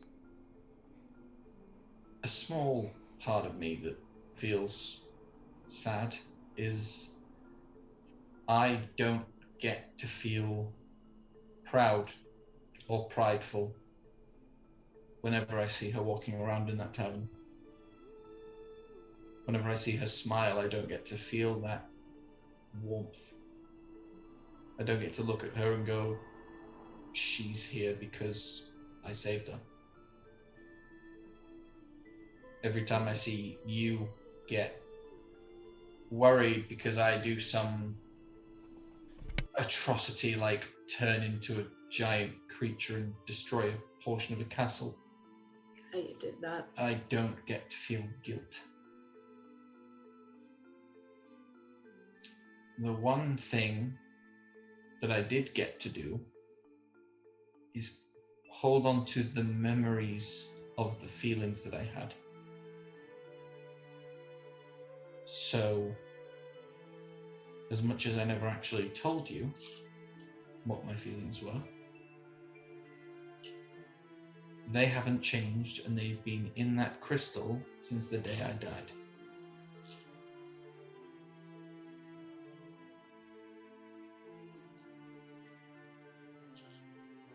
And I'm not alive yet, so I'm still not going to tell you what I was going to tell you that day, because I know you wanted to ask me. I do.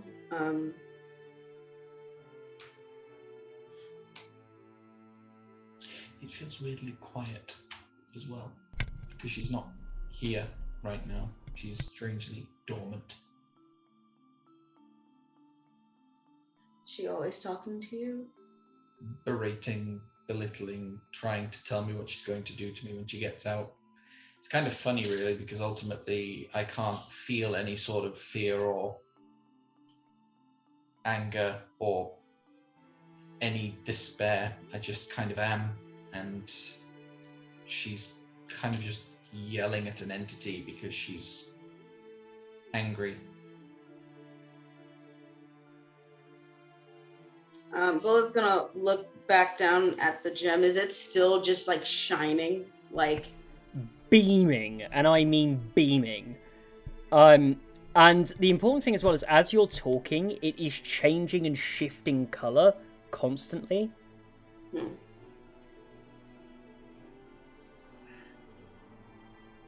Bulla will like carefully just pull it out. Doesn't feel like anything, right? Yeah. It feels strange because it feels warm. It's a crystal. It doesn't have any, it's just room temperature. But as you're touching it and holding it, it feels warm. Not like hot, but warm. While I can still feel, I did want to ask you something. Yeah? Can you hug me again?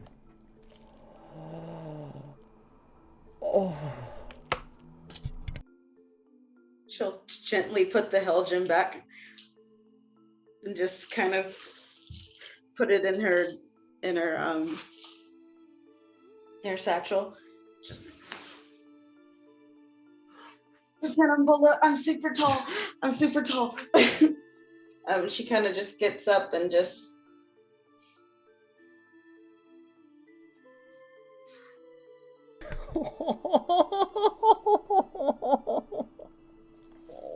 strokes his hair a little bit. Ewan cries. Yeah. Oh no! Yeah. No. Oh. No. And even Bola kind of was like, no. Oh no, he's not like weeping. This has been a long time coming and needed to happen, damn it. Yes! And like Bola just like holds him and like just gently strokes his hair, even though it's like weird. It kind of loosely floats, like a little. There's like a weird hairdryer effect going on to it. He's just like. The other thing is, while it's going on, he probably would say, LaCroix, can you take us to the birthplace of Wayne and the journey he took?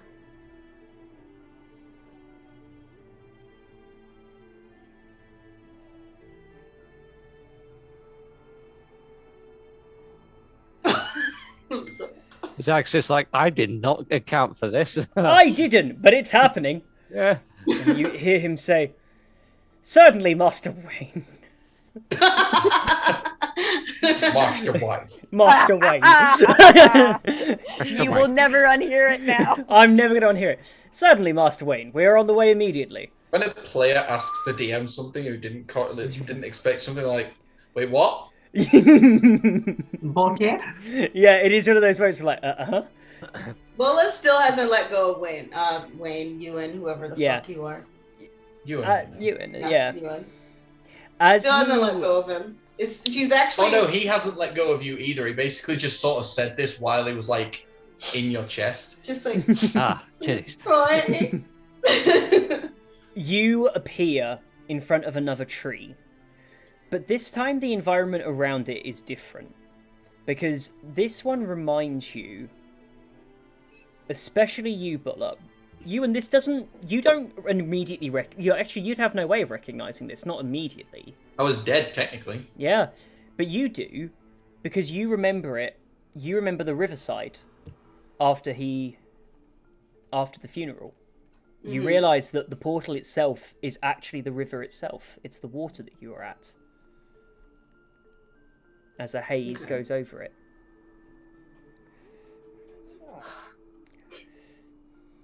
Did you burn me? What? Oh, yeah, sorry. Brain had to go for a second then. What else were we going to do? No, I'm not questioning it, like the whole undead thing, but ultimately I'm just confused why I have a body. Why do you think I was so stunned when I saw you? Because I'm handsome. Smooth operator here. I want Just more Ewan. looks away. Shall we? Yeah. And she walks in first. And you walk in after. We are going to cut back over to Salvar and Saralise. Because the two of you pop out. Hold on, where's it gone? You two pop out onto a battlefield. You look around you and see that the portal isn't visible again behind you. It just mirages out as you stand on a battlefield. Saralise, as you put your foot out, you hear a crunch and look and realise that you are standing in the collapsed chest cavity of an elf. As you just... As one does. Yep. You might want to mind your step. You can see that. Sorry. There are bodies in all directions. The air is thick with sulphury smoke. And it is almost hard to breathe with how hot it is. You can see in the distance these large towering structures that seem to be moving, that spit flames from the top of them like furnaces as they grind away. You can hear the sounds of moaning and dying people, soldiers, lying around. You see that the ones around you have already died. The ones ahead, you watch as the cloaked figure moves one by one, healing and bringing some up, allowing them to escape, and those that are too far gone, releasing from the mortal coil. Through all of this, you can smell a really familiar smell. It's hard to smell through the sulfur, but it's the incense. Specifically, you recognize this as an herb, one that you've come across before. You recognize it as a blend of cannar leaf and of rabbit's foot.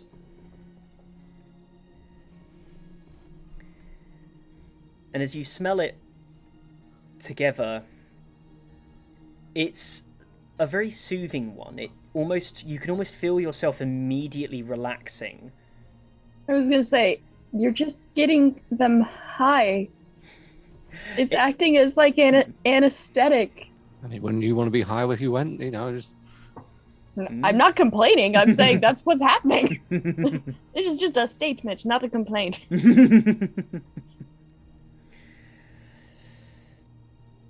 Well, this was my home. She grabs Salvar's hand and gently walks towards the Dragonborn. If anything should happen, stay behind me.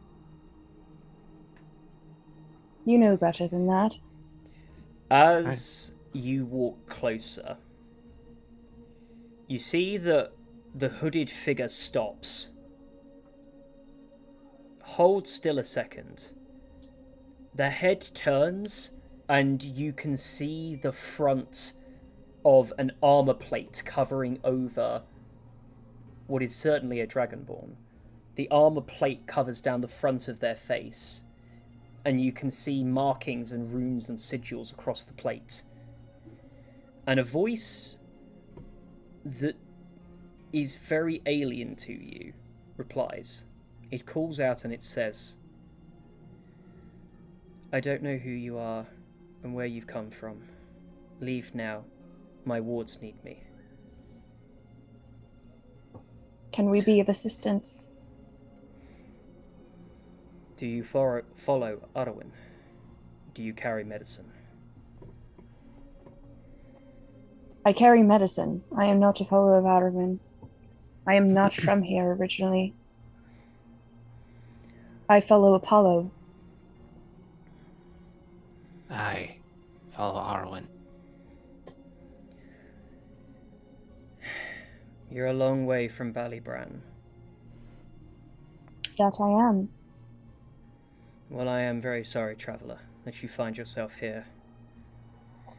You have found yourself in the end times. But I can sense mercy in you.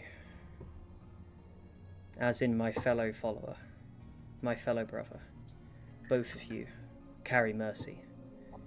Is the staff the same? No. Oh. It's not. Yeah, but it depends on when you got that staff, too, Rob. If this You recognize the staff, but it's not the same. You look at it, and you do know what that is. You just don't have the word.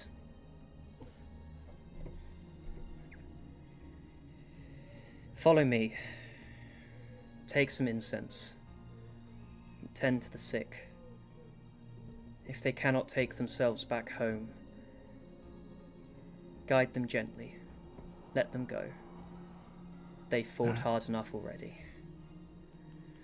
He places down, you see that he puts his incense burner down on the floor next to him, doesn't turn round to sort of address you, takes out a second burner, uses some magic to relight it, and then continues stepping forward.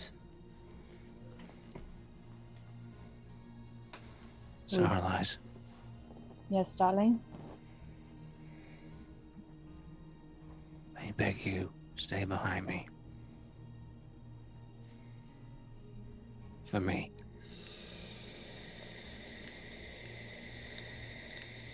I won't stay behind you, but I'll stay beside you.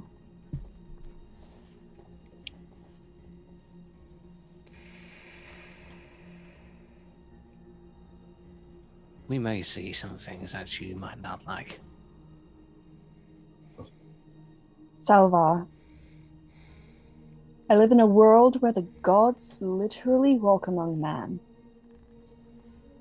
I have seen some atrocities. And we literally just got done with a war with zombies. I don't think I'm going to be any less scarred. Then at least let me have my answers. Of course, darling. I'd take Did that pick up? I'd take up the incense burner and start performing the rituals of what I am familiar with being in this battlefield. I know nothing will change, but I know that no charges will go into my staff likely. I'm just going to play along. Yeah. Because at this point, because I'm more interested in his retinue. You... After dispatching a few, you see that the Dragonborn turns again and says, "What brought you here, brother?" Answers. You'll find none here. This is a land only of questions, and only really one answer. The gods are gone. No good god would preside over this. So I was confused for a moment, because as soon as they say that, I was specifically told by someone who I thought was Arwen to go find life instead of death.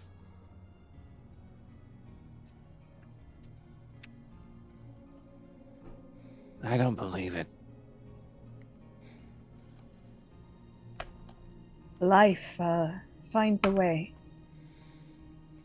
My child, if you had seen what I have seen, you would know that life is gone now. There is no life. There are those that have died, and there are those that are waiting to die. This is the Prime Material's longest suicide note, as it destroys itself. And as he says that, you see whereas it was quite clinical before, fucking power drives his staff through the skull of one of these warriors, and you can just hear as it goes straight through the armor plating on the other side into the ground.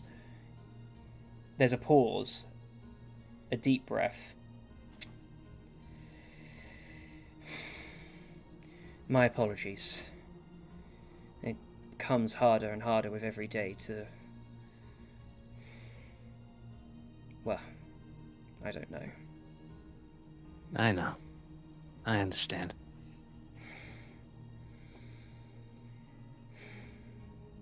People keep telling me they understand. Drives in the staff again. But in your case, brother, I believe you. Most wish simply to empathize. As it drives in again. But the pain in your voice shows me you understand the dead.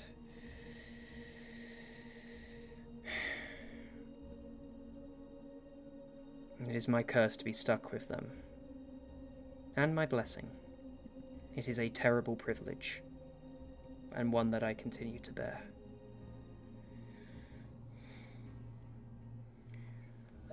As he drives in again. But as he pulls out, he stops mid-air. Do you see that, brother? Over there. He gestures towards a creature that's kind of writhing around on the ground. Oh no. Oh no. Brother, keep our traveller safe. I shall handle this. He takes a step forward, and you see that the creature, as it rears back, you recognise this. Hey, Phil. You recognise this infernal beast. It's a hellhound grown to an monstrous size that walks at the same size as a man. You can see that it is covered in these enhancements and runic magic empowering it. It is the most roided out thing you've seen in your life as it growls with rage. You watch as this Dragonborn walks before it, sheds the cloak, and what you see, Salvar, is a slightly shorter, slightly slimmer you. Stood in ancient armor. His helmet comes back, revealing your own face. As he holds the staff to the creature, recites a prayer to Arwen, and you watch as this light emanates out of his staff, a pure beam of light that hits into the center of the creature. The creature writhes and screams, and he calls out in the same soft voice, yet somehow louder. You hear him say, "And as you burn our world, you too shall burn. You shall feel our death pang. As you feel your death pangs, you shall feel our own." And you watch for a brutal, nearly 30 seconds of this creature screaming in pain as he burns it with arcane light, as it slowly dies. Sarlais during this is probably covering her ears because they're sensitive. Like, yeah. She's not she is disturbed, but she's kind of at this point like the 1,000-yard stare disturbed. Like, I've seen some shit. Yeah, Salvar's put his arm around her to protect her, but mainly to keep her from interfering in case. She's not saying anything. She's covering her ears. She's like, bad noise.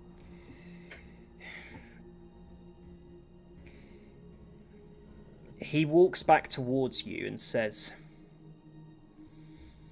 "My apologies, travellers. They must burn for what they do, as they burn us. There has to be a reason for this suffering. I suspect that reason is only more death. And yet my charge continues." The gods and infernals and celestials don't always necessarily have a reason. Mm-hmm. Sometimes they're just assholes. That they are. That they are. I want to roll insight a minute. You may roll an insight, because he follows that statement up immediately with, "And I will enjoy the day that Arwen gets to burn in the pits of the 9 hells for what he has done to this plane, along with every other one of them." Okay, listen, I need you to keep quiet for the next 5 minutes, okay? Just... Oh, look at that face! I love it! Ah! Go on. What was your insight roll? My insight was, does he recognize me as him, or does he perceive me as to be someone else? What did you roll? I haven't rolled it yet. That was my question, though. So just insight plus that's an 18. 10 plus 8. You think he doesn't recognize you. You seem to think he must be seeing something different. He clearly isn't. He doesn't recognize you whatsoever. He is hearing you correctly, but he doesn't seem to be recognizing you by look. So it is me, but shorter and... Okay. Yeah, basically, it just looks like a shorter you. What is your name, friend? I am the Dragonborn.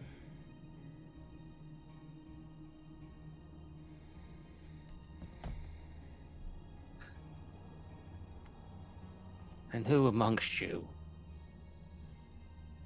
calls you that? I did.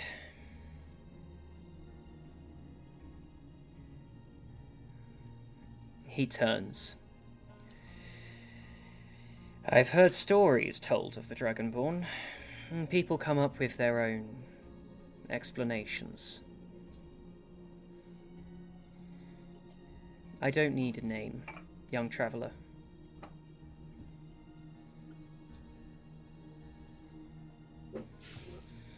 Names are a relic of the old world, the one that we have lost.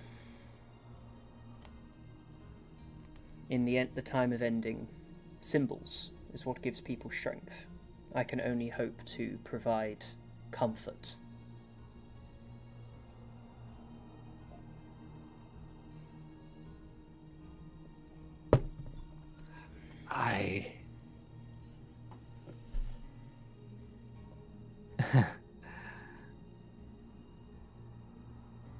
I don't believe you.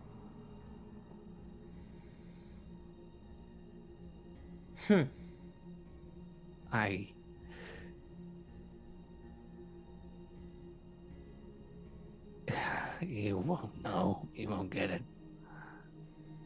I won't understand what, brother.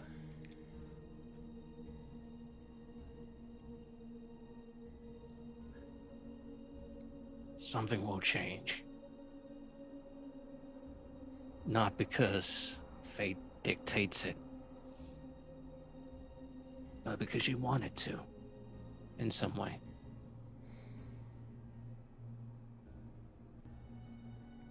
You're very insightful, brother. What is your game?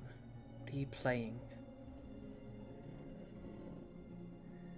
You ask me of my real name, you claim to know my intent.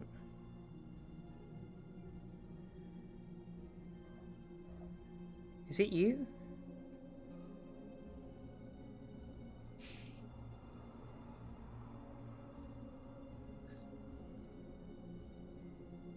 I would ask you one thing.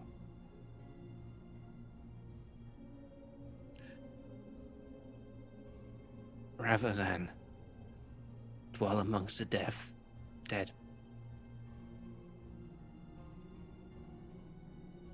when their time comes, go find life.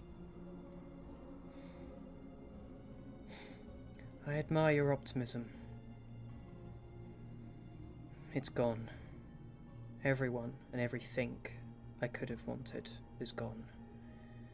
The life that I would find. There's no one left for me now. There's no one left for anybody. There is only death, and there is only the mission. Which is? Help everybody move on. Help those that can escape to the other planes leave. And eventually drive this star through Arwen's face.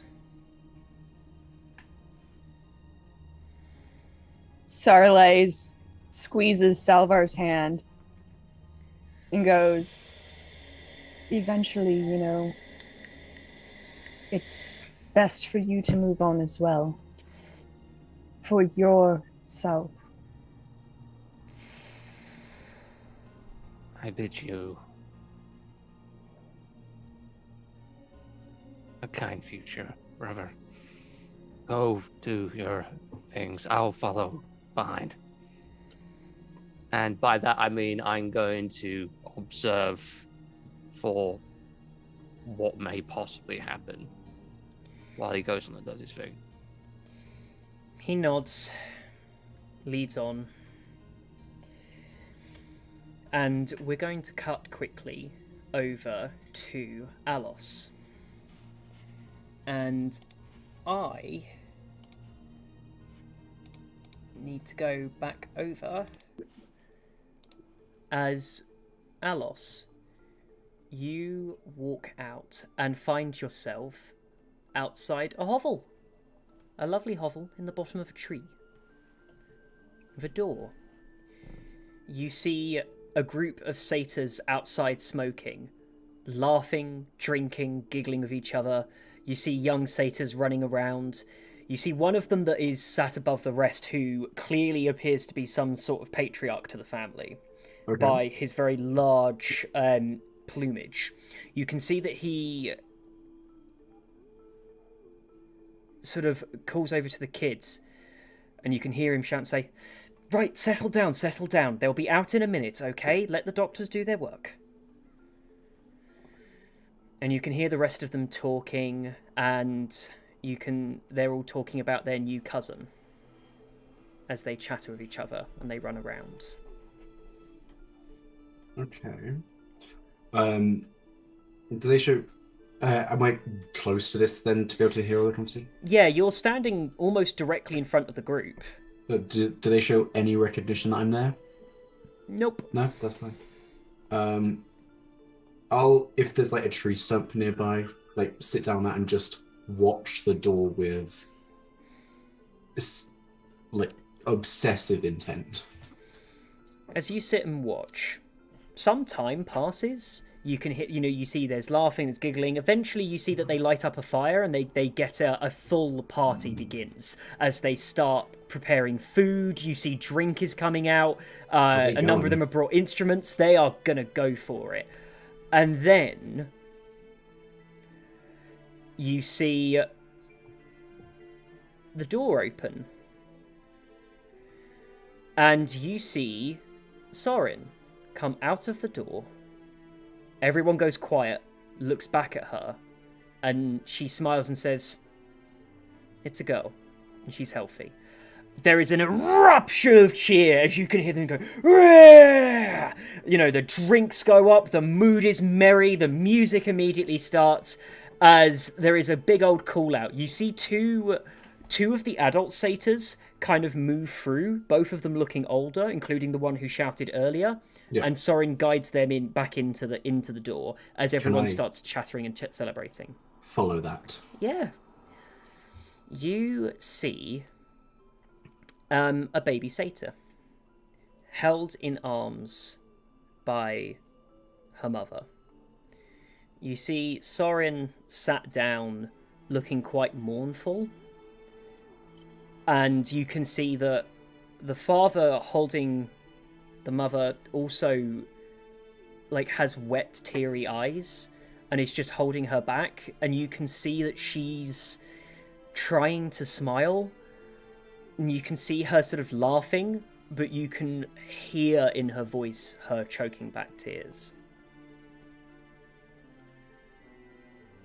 Question, in trying to comfort his wife, the father, does he say a name at all during that? No. Okay. He comforts her by rubbing her back. The room is deathly silent, except for the cheering outside. Yep. Okay. What's Sorin doing in that moment then? She's sat looking at the ground. You can see Sorin's not really looking at anything.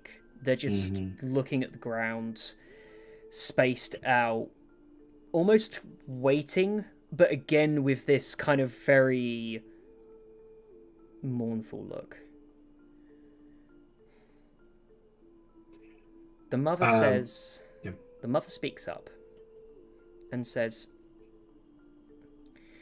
"Do you have to take her now?" And Sorin says, "Yes, I do. Every second she's still here, you're all in danger. You know it won't take long. It's coming, and I can only hope that the Coven can protect her."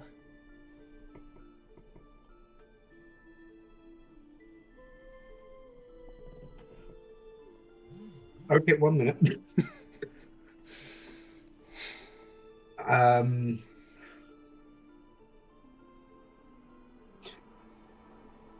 I might be misremembering something from 2 years ago at this point. Didn't an infernal war happen in the Feywild at some point? Yes, you are right. Do I have any sense of whether this is before or after that moment? You're not I've sure. got no idea. You've got no idea. Okay.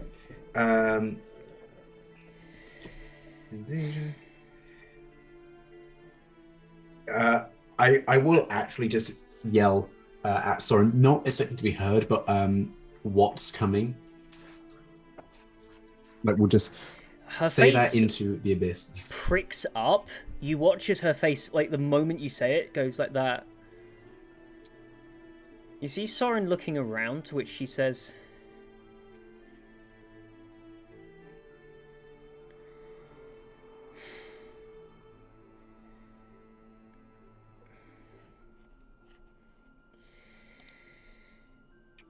Your village could seek shelter with us. We could take more. We could bring them with us.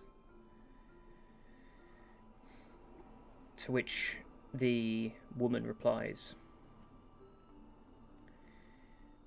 it cost enough for us to get her safe. I can't.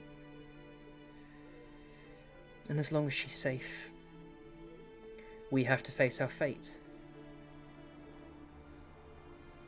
And who knows? If she's not here, they might not detect us. They might not find us. You might lead her scent away by taking her with you. You might lead their scent. You might lead them away if you take her scent with you. I'm getting my fucking pronouns everywhere today. Jesus. I will say that more clearly. She says to Sorin that they might be able to be safe if the baby's scent is taken away from them. They may not be discovered. They may not be noticed. Okay. Great. Cool.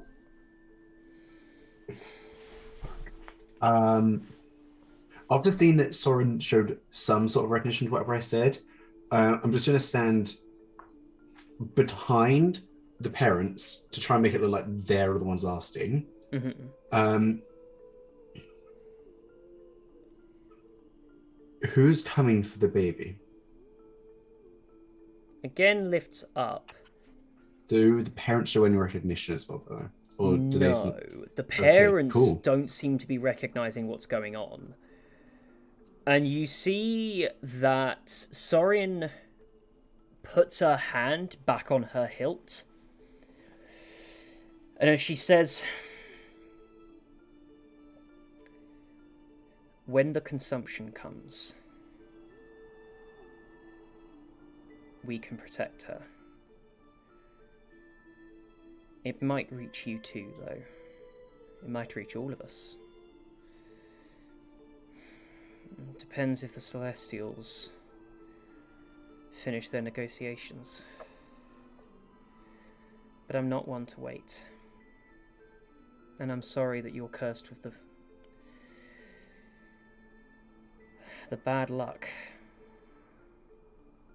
of your baby being afflicted. But it will be a blessing to the rest of the world, so long as she lives long enough to give back, as long as the consumption doesn't take her sooner. I'm very sorry,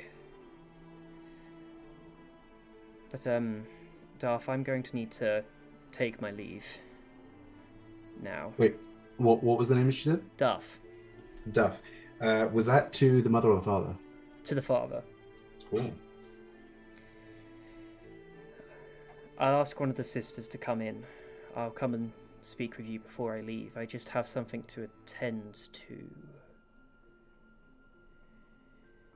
Switches over into Celestial. Do you speak Celestial? I do. Where are you, apparition?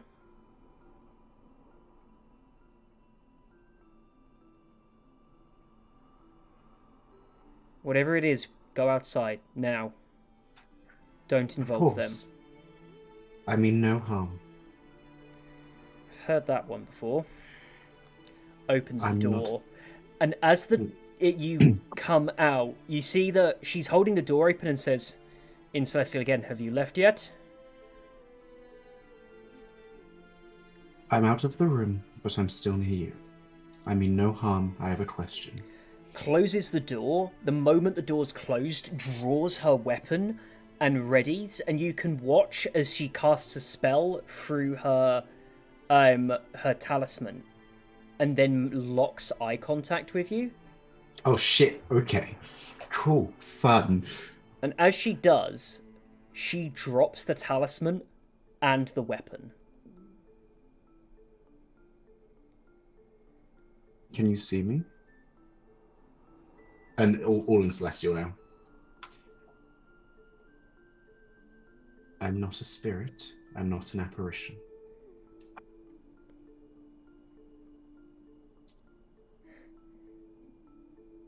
Let me guess. Arcadia? Yes. How do you know? Because I'm hoping I was the one that taught you that little trick. Who do you think I am? She smiles and steps forward and just grabs you and holds you as she just lifts you off your feet and is just swaying you side to side. There's no way I'll be able to remember. Temporal magic doesn't allow this sort of stuff, but this is a blessing.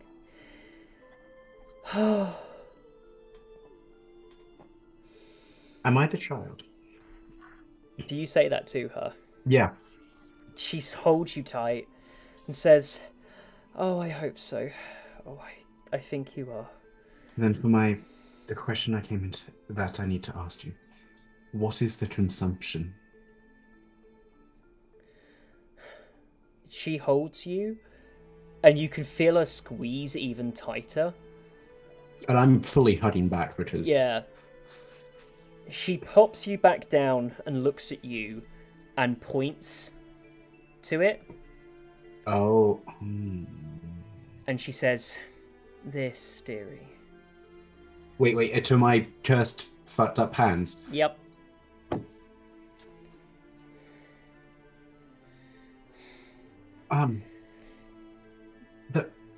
You just said the consumption was celestial in nature.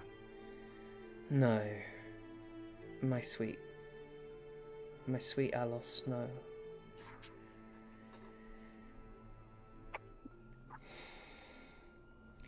I don't know why I didn't tell you. I suppose I'll find out. Part of me feels I shouldn't, but current me would. I can't guess what I'm going to do. Alos, the consumption is a weapon. A weapon made in a war that hasn't happened. Not yet, not for you. Well, it's happened for you, just not yet for me.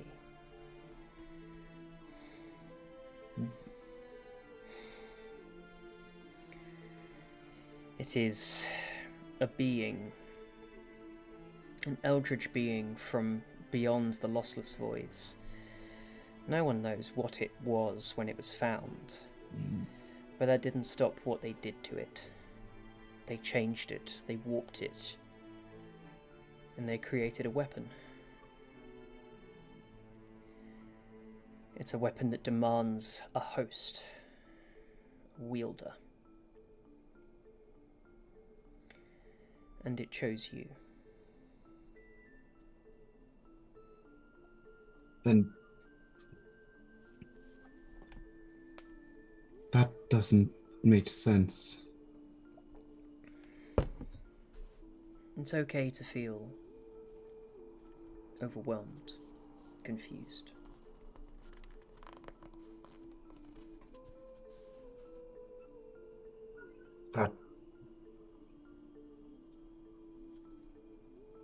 You said you won't remember this conversation? No, unfortunately, temporal magics don't work this way round. I can communicate with you now, but this conversation never happened for me. So I can't remember this, unfortunately. Then there are questions I need to ask your future self. Because there are answers that I need that I don't think you can possibly give, given they have not happened yet. I can try. I really hope I didn't make that bad a job at it. You won't remember me saying this, but please know you did a good job of raising all of us. At no point did you fail or let me down. And I will be looking towards the room and have always been grateful that you were my mother. She beams with happiness. She holds your face and says, I know that I couldn't have told you about them, but they are amazing people. Duff is my friend. We fought together. He came to me when he found out what was coming for you. I wouldn't have been allowed to tell you in your own time, but I think as you're here, you've clearly grown. It will be a privilege to be your mother. I lost my own daughter at a very young age, and bringing all of you up.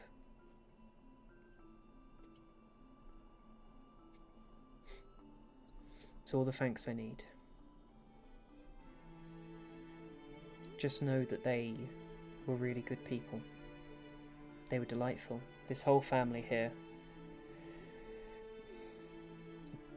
You mentioned that something's coming for them. Yeah. I don't know. Do you think they'll survive it? Maybe. They might survive it, but wish they hadn't. Alos. And I'm sorry. Then, I can't know if they're alive or not. No, of course not. What? I guess there's no harm in asking this, since if it hasn't happened, you won't remember me mentioning it. The infernal war that happens in this plane and across others, has it happened yet?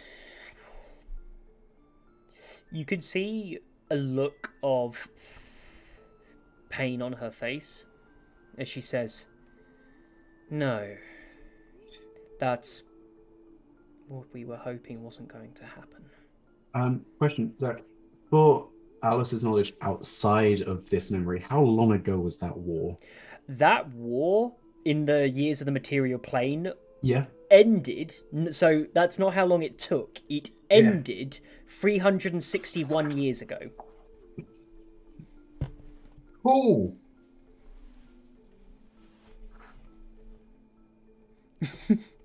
Wait. Wait a minute. Realization just sets in. That took a whole second. It's too old. No. You see the gears turning on Casey's face. But that... Wait, what?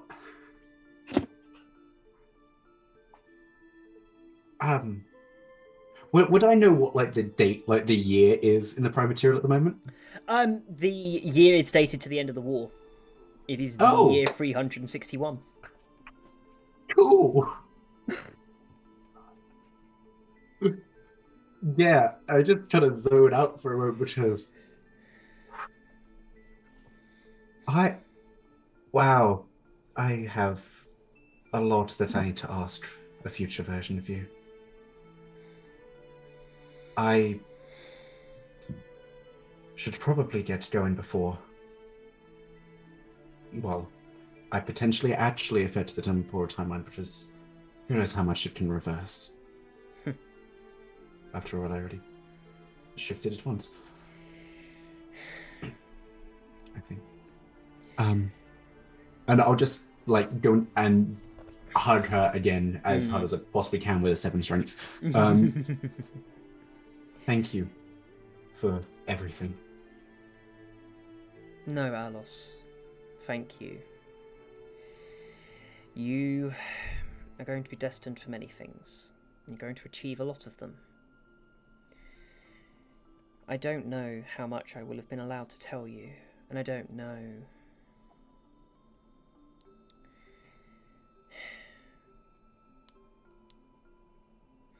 Just do me a favour when you get back.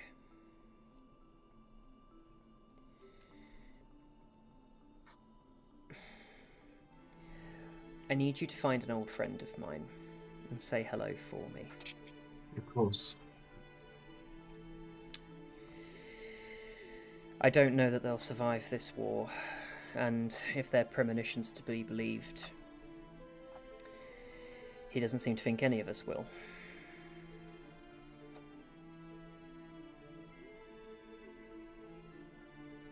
What's his name? I need you to find my friend Sally. Sally. Salva? Salva, his name is. Let him know that I hope that the future has been kind to him. Say hi from me. Sally? Sorry. How well did you know Salva? Do you know Salva? Rather well. Comes down to the coven a couple of times a month. Checks in for supplies. Stays over. Go out for dinner. It's nice. Can I insight that? Is that they were dating or they were just friends? Yeah, you could do an insight. That's a euphemism. You don't need to incite shit. Listen, this is Alan's trying to work out, wait a minute, did my mum fuck the Dragon Ball? Oh, I've never been gladder to roll a fucking 29. That makes Salva your adoptive dad. 29. Oh God! Hey, does that stepdad. mean Starlight is the stepmom? Yep. Like the trophy wife stepmom? Oh my god, yeah, it's the trophy wife. You know, the one that's like half. Oh my god, you literally are younger than Alos, though. So yeah, like even by a lot apparently. So yeah, 29 insight. Yeah. They boning. But like you can. Like they dated. They dated. Like the semblance you get... definitely did have sexual relations with that woman.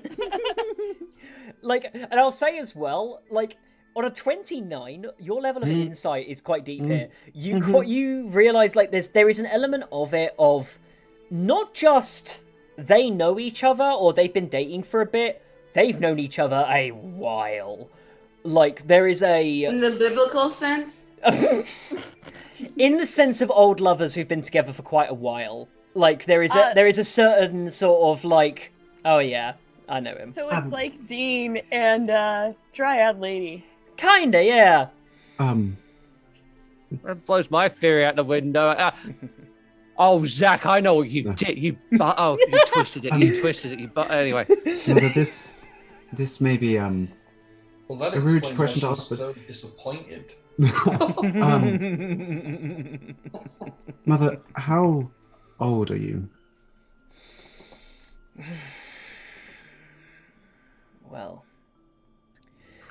again, you see there's this that there's a look she has on her face whenever she's about to tell you off for something, and you can see it as she pops a little finger under your chin, lifts your chin up a little bit, and says, "A lady never reveals her age."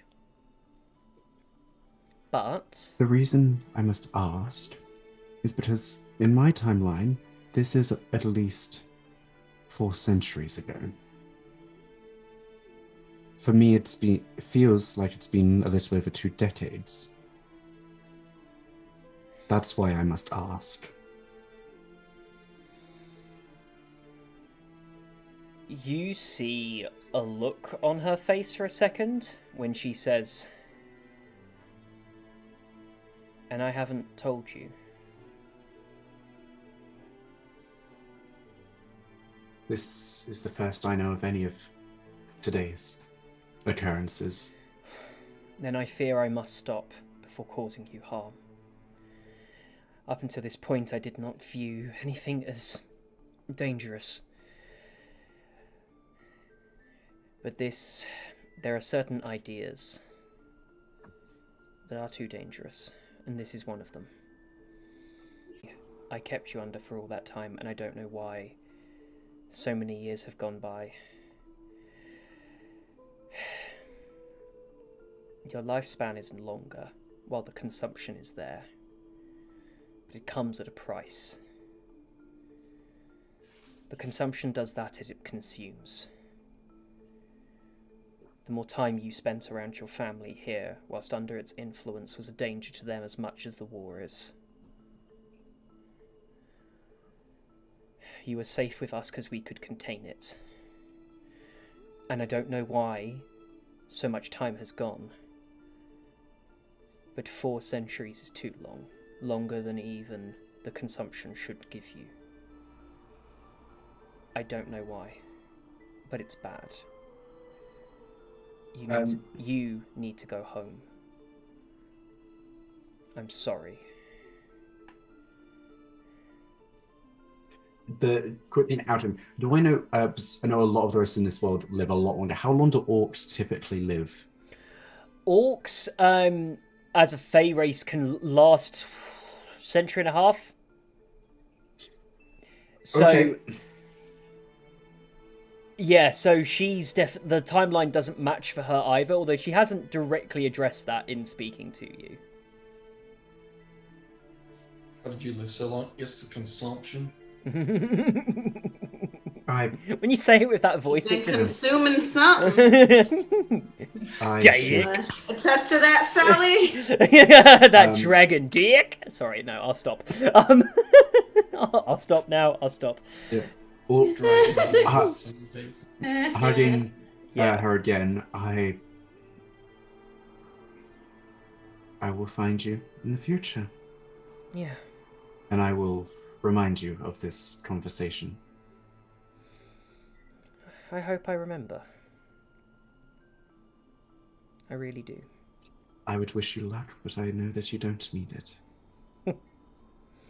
And don't you forget it, as she pulls you in for another squeeze. Mm-hmm. And I will then step back through the portal. Lovely. I'm going to come back to Salvar and Saralise quickly. Hold on. I need to go back through the playlists and go back to the music. The pair of you observe as the Dragonborn moves through, dons the cloak again, and repeats the cycle. After a short while, you see that he makes his way towards an encampment. Do you want to follow? Yes. As you approach the encampment, you recognise the liveries on the outside. You recognise this as a division of the Goblin Principalities, an old nation that existed before the war. Mm-hmm. There are various bugbears and hobgoblins that are marching around, but these are very mixed. It's a very mixed encampment. You recognise all of this old symbolism of soldiers from various nations of old, from all races, just sharing this encampment together as they treat their wounded. You realise that most of this encampment is a field hospital now, as they treat the sick. And as he walks through... I just thought about something. Go on. Mm-hmm. I'm a tiefling. They've been fighting infernals. How am I going to be... Well, you might not be recognised as one. No, because here's the thing. I'm very red. Yeah. With horns. No one's... like, there's no getting around that. No one has reacted to you yet. They've seen you, but no one's had a negative reaction to you being a tiefling yet. Not visibly, anyway. As he walks through, the smell of death is just stuck in the air. It stinks here.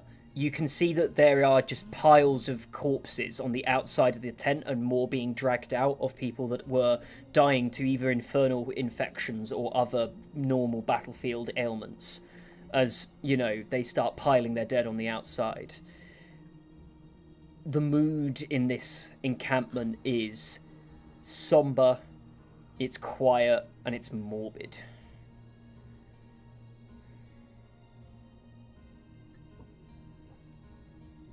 I'm gonna press it forward. Yeah. Yep.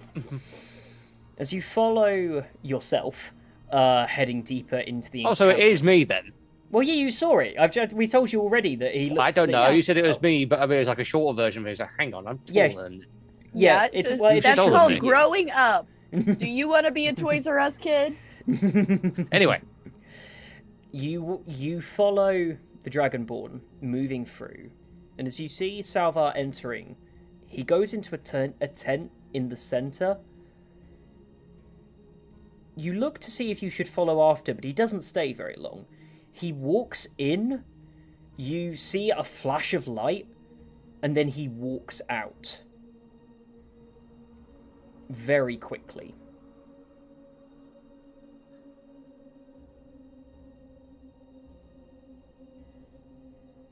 Someone died. I need you to... I can't lose him. I need to keep following him. Could you check? Of course. Yes, of course. I won't be far. Step into the intense moment. You look into the tent and you see that I'm a rather large high elf wearing the liveries, wearing an elvish livery, has had the midsection of their torso blown away and burnt away by light, and you can see that they are hanging from a noose from the top of the tent, and a word in the celestial language carved up on the front, a scarily familiar word. I don't speak celestial. Wait, do I have comprehend languages right now? Do I have that spell slot right? I do. Oh, I'm gonna say you actually gonna know this anyway because you've seen this in celestial before yourself. Because you know this is the word traitor. I don't know many words in celestial, but traitor is apparently one. That is one that you've come across. So, yeah. And you can see that where the light has blasted away, the bones are left of the spine, which is the only thing connecting the bottom half of the corpse to the rest of it, as it just clicks away. As it is burnt and sort of cleansed, the blood dripping down it, as this area, which literally looks like it just made a chunk of him disappear.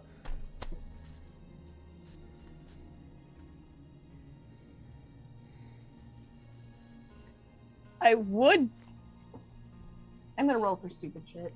Oh, of course.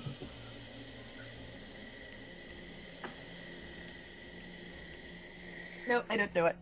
Okay. So she's just going to walk right out and go, well, there was a traitor. Got what was coming to him. Ah, okay. Salvar at the moment is sort of like, I don't know, from you, Saralize, and for everyone else's perspective, he has like an impatient look on his face at the moment. Like, he's waiting impatiently for something big to happen. Like, he's waiting for that moment. Because he doesn't know any of this. So, he's waiting for... Yeah. Saralize gives him a kiss on the cheek and just strokes his face. Still a stern look on his face of concentration on the Dragonborn. Once in his life, that is, you know, if there was a target in his mind right now, it's just this. As you're following after him, you spot him go to a large group, to which it sparks a memory of a tale that Saralize has been taught.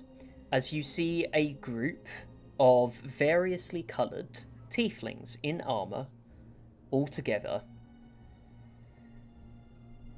as they approach Salvar. Well, which Salvar? Young Salvar. Salvar the younger. This is an important distinction here, apparently. Yeah. Mm-hmm.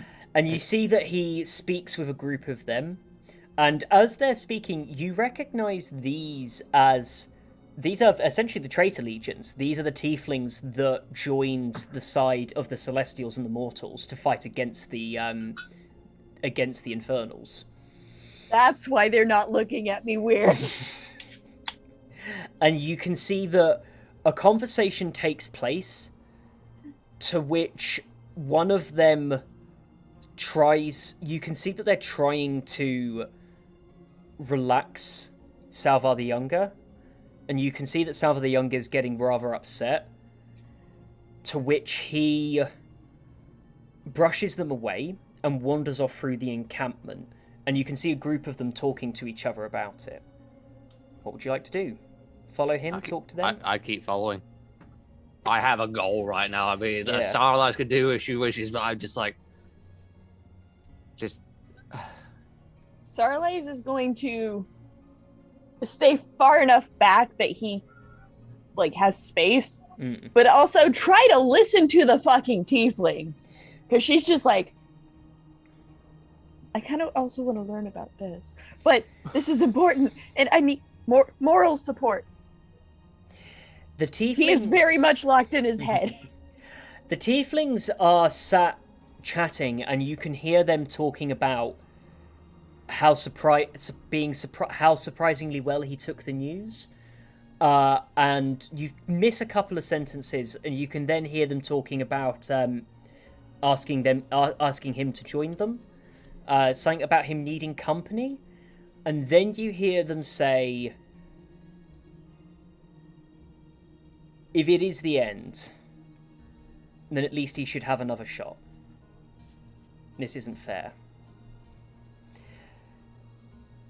It's at this point where you hear that the two Salvars start leaving eyeline. You're either going to have to run after, or... she's running after. You go after.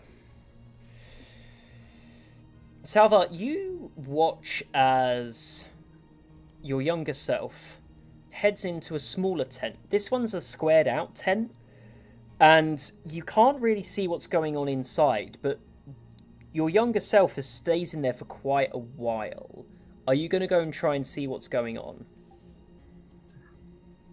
I'm not the quietest. I will stand near the door in case I hear anything, but that's it. You stand by the door, hear some people talking about money, and you're a bit confused for a moment. And you see different soldiers walking in and out of the tent, at which point you realise you're standing at the door of a brothel.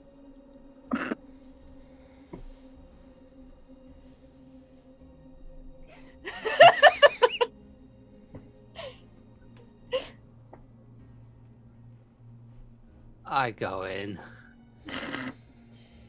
You head in, and you see that there's a younger you sat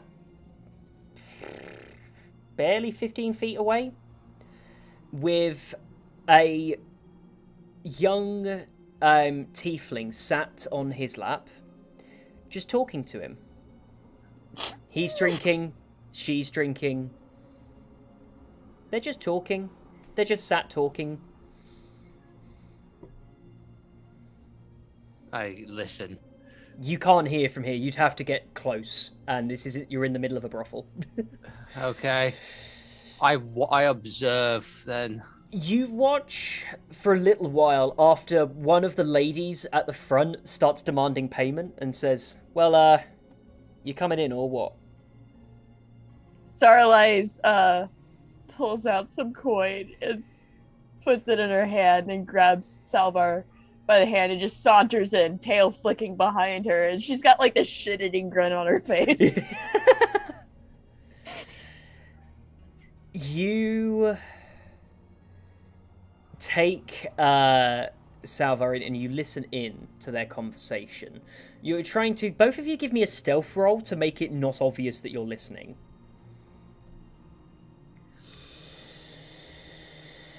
Is stealth as in movement or stealth as in trying to act inconspicuous? Trying to act inconspicuous. So it wouldn't be... So would I still get disadvantage from my armor? No, you wouldn't get disadvantage from your armor. Oh, thank God for that. That is a 18. Wouldn't that just be performance? Yeah, do you know what? You can have it as a performance roll. 19. Oh, okay. That's gonna be a 23. Nice. Because, thank goodness, I am a bard and have expertise in that. You two just look like you're having fun as you're sat chatting as you listen to him. And they're talking in hushed voices, but you can hear her responses. And you realise that he's opening up to her and is talking to her about the shit day he's had. He's literally just sat there talking about what was out on the battlefield. And you can see that she's just talking and comforting him, but he clearly doesn't know her. They don't see, she doesn't clearly know him. You can't hear what Salva the Younger is saying. He's very softly spoken. But you can hear her replies, and you know that she's talking to him like a John, but is just kind of replying back and talking about stuff that goes on. It's quite generic for a while. And then she says, she goes, "Oh, no, it's fine. We don't have to do anything. I know what this place is like, but if you just want to talk, that's fine. I wouldn't want to disrespect her memory. It's fine." And you can hear his reply, and she replies back and says, "Yeah, she sounds lovely." He says something, "Oh, so sweet. Meeting out like that. This isn't a place for the average person, but then again, you're not the average man, are you?"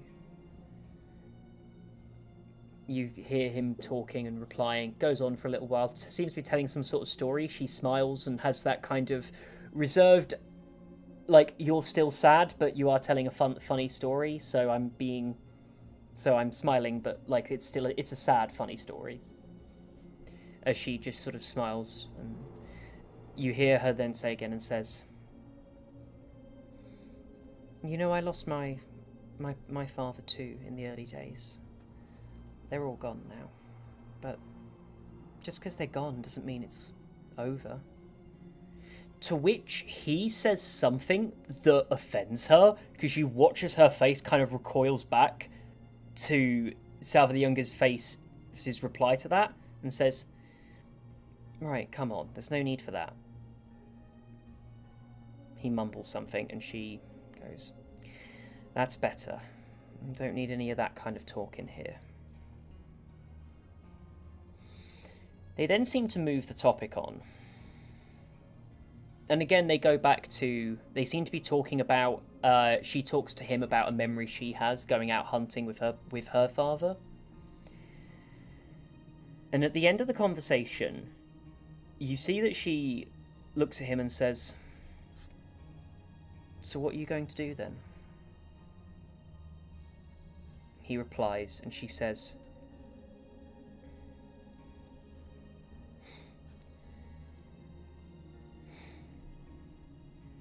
"I don't know what I would do in your position, but I find it hard to blame you.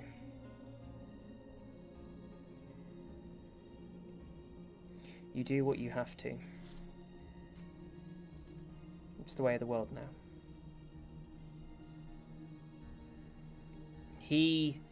You see that he shrugs, gives her a little peck on the cheek, thanks her, gives her a tip, and walks out and leaves.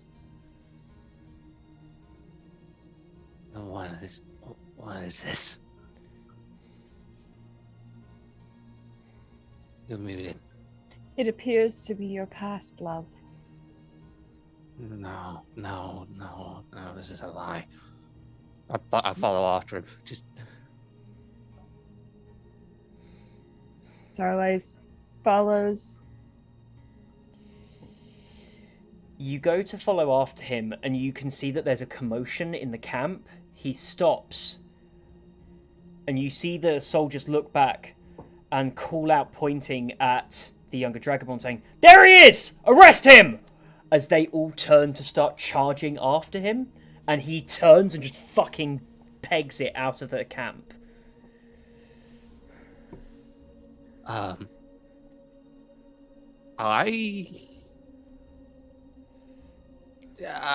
much of a distance is there between the two of them and that and the guards? There's about a 90-foot gap. They've called from the other side of they're in the center and you're out near the edge of the encampment. He's running out of the exit and they're charging, trying to close the gap between them and him. I will grab Sarlai's. These are tents, right? Yeah. Okay. I will grab Sarlai's, follow after the Dragon Ball, follow after younger Salva. I'm going to get my stuff and sort of swipe at one of the corners of the tent and just sort of in the sense that it sort of gets in the way, if you know what I mean. Knock a tent over. Yeah. Give me roll me a d10. D10. I don't know what D10 looks about it. That's a 5.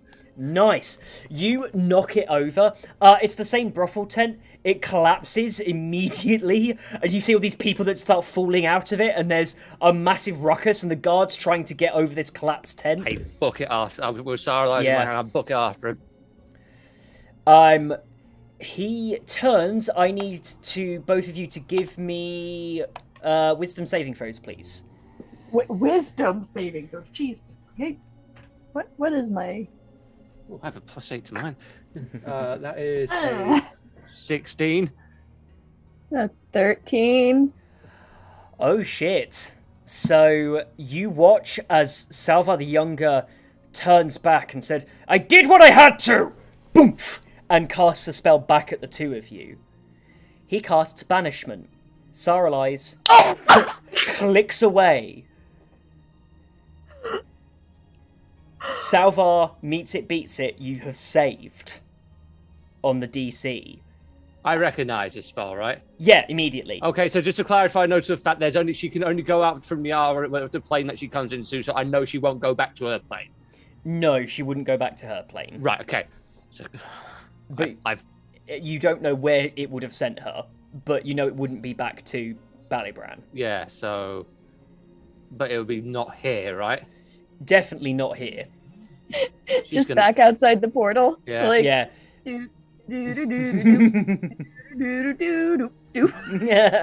I chase after him, shout, "What did you do?" And he calls out and he said, "I did what I had to.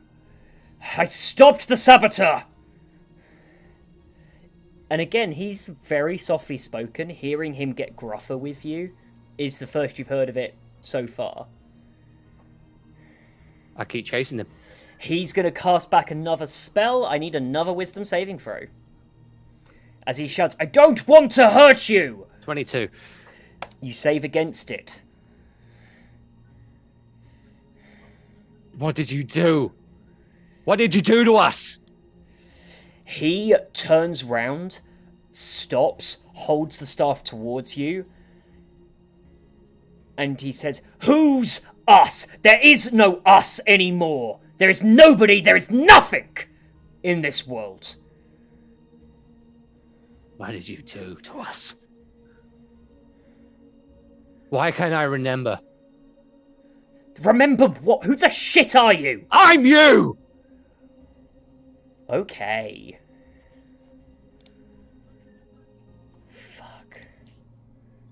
Fuck. This is going to be some rolling to see what the hell.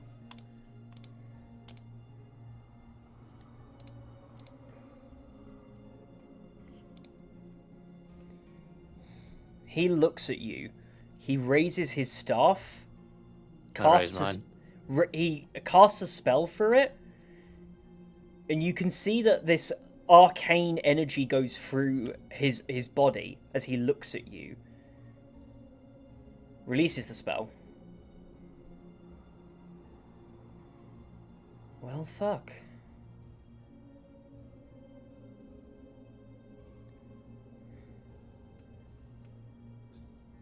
I had to. They killed everyone. What did you do? What did we do? We found the people responsible. We stopped them. We made them pay.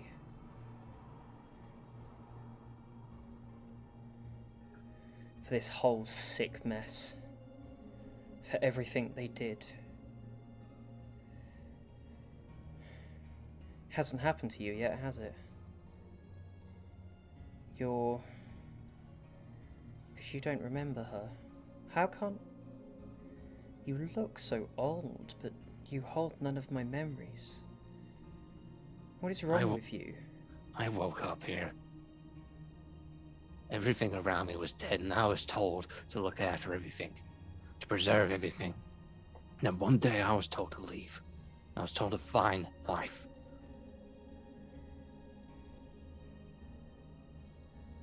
You don't remember her? Who? It's a lie. It's a lie. Of course you would remember. You can't. How? How do you get to this? Nothing? No one? None of them? None of them at all? I remember nothing.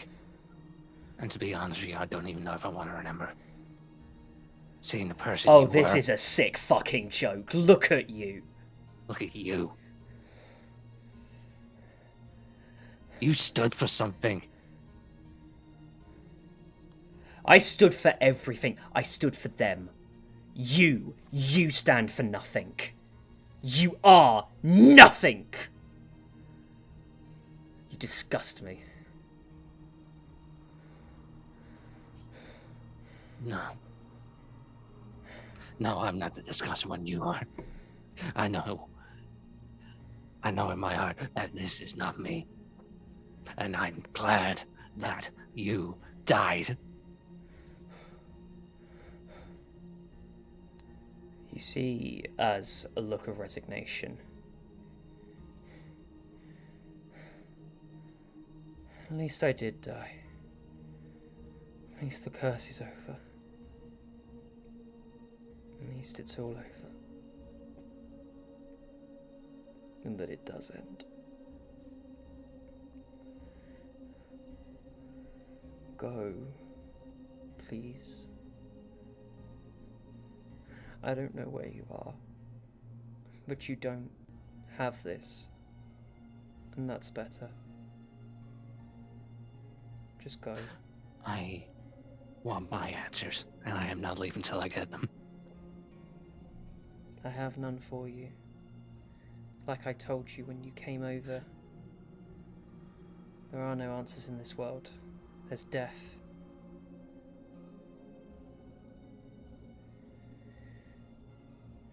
You don't remember them?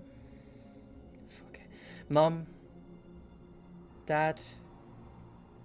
Elias? No one?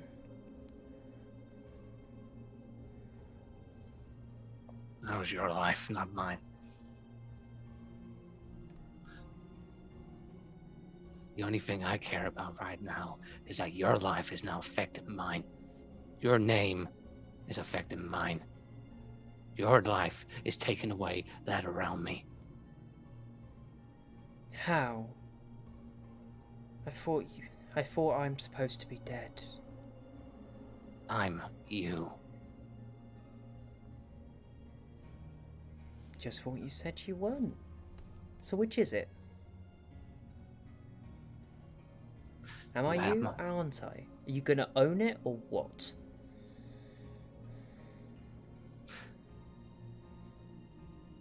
That is my armor. That is the one I cast aside when I buried my friend. When I burned his body. That is the name that I bore. I am the Dragonborn.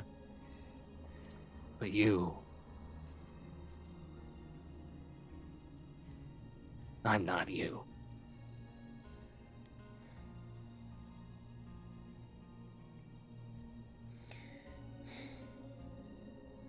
Yes, you are.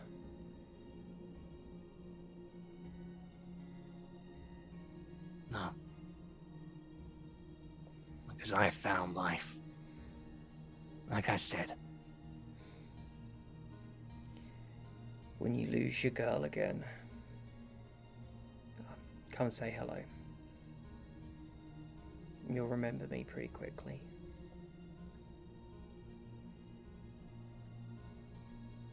She seems sweet. Roll for stupid shit. Yep, roll for stupid shit.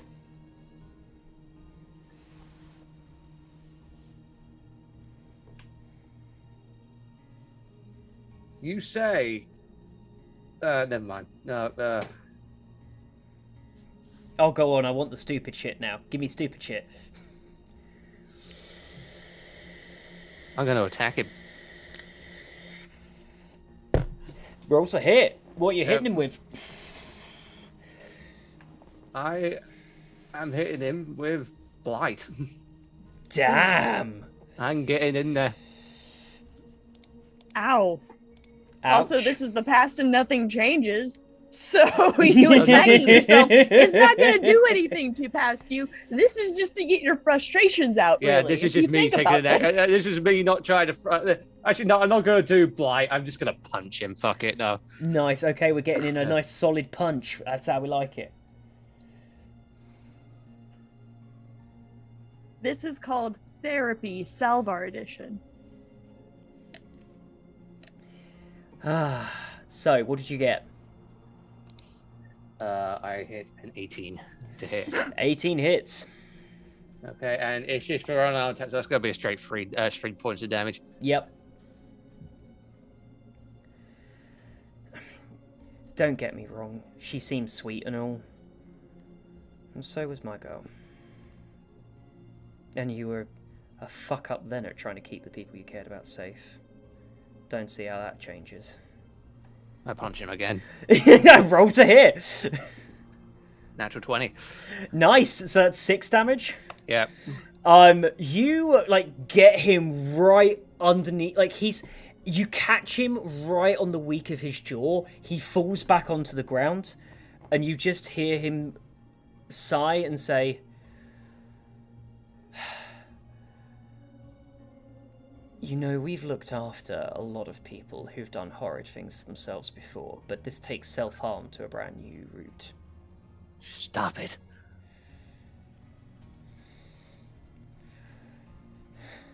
Why would you come back here?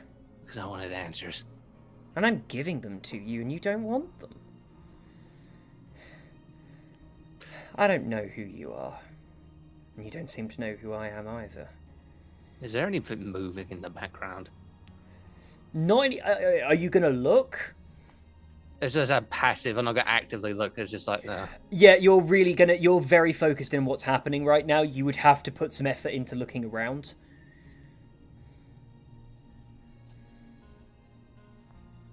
I'm going to look around. I just look around. You can see that there are soldiers, guards charging up ahead.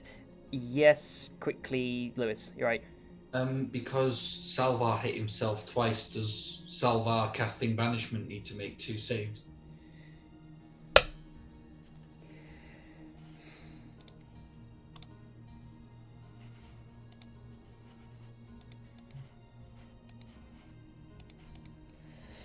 Intact for now.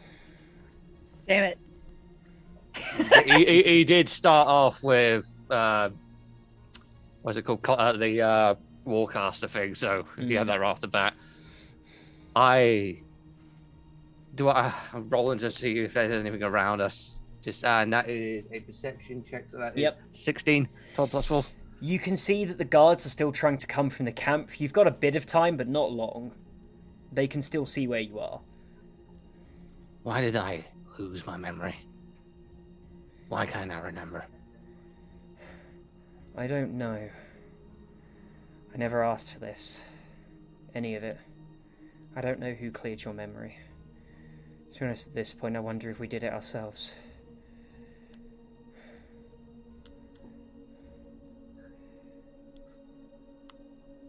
My turn. Do we survive the war? Does it end? I do. Okay. No one else did.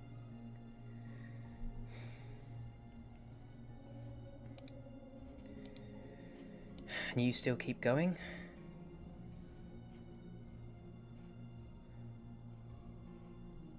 I stayed here for years. And then one day a voice told me to leave. And then I found while I stood on top of a church, I saw the dead wandering. And I met those who were alive. I met those who I became to care about, who I fought with, protected others with. I became that which I believe that you can't, that you couldn't. I succeeded where you failed. We had that before. We always had this. We lost it. And it's our fault. I will not lose her.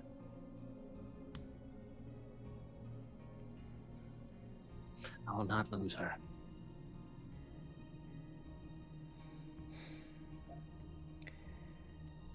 We said that too.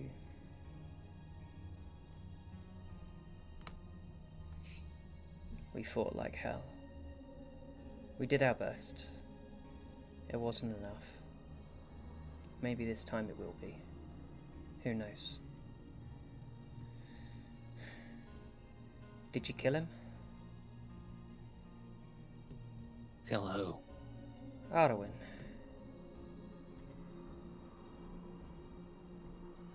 Arwen was the one that told me to find life. Wait, you still walk by his side? After what he did to us? After everything? What did he do? Huh. Makes sense. Huh. I think we know who wiped your memory now.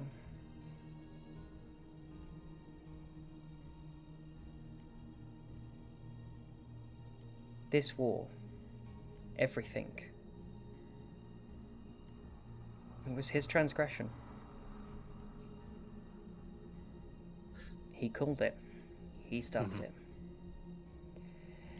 And when his sisters tried to stop him, tried to bring the peace, he stopped that. He guaranteed the invasion. The death of this continent was his doing. Something clicks in Sarvar's head. Like an ADHD moment right there. Because you say, Arwen caused all this. I remember a specific role I made ages ago. Mm-hmm. And so, young Sarvar wouldn't know about this.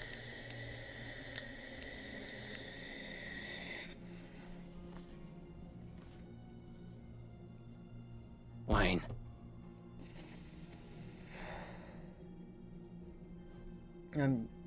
Who? What? I don't care anymore. I don't care to find out what happened to you. I don't care what to find out why I lost my memories, but I got something important to do. And I cast Banish on myself.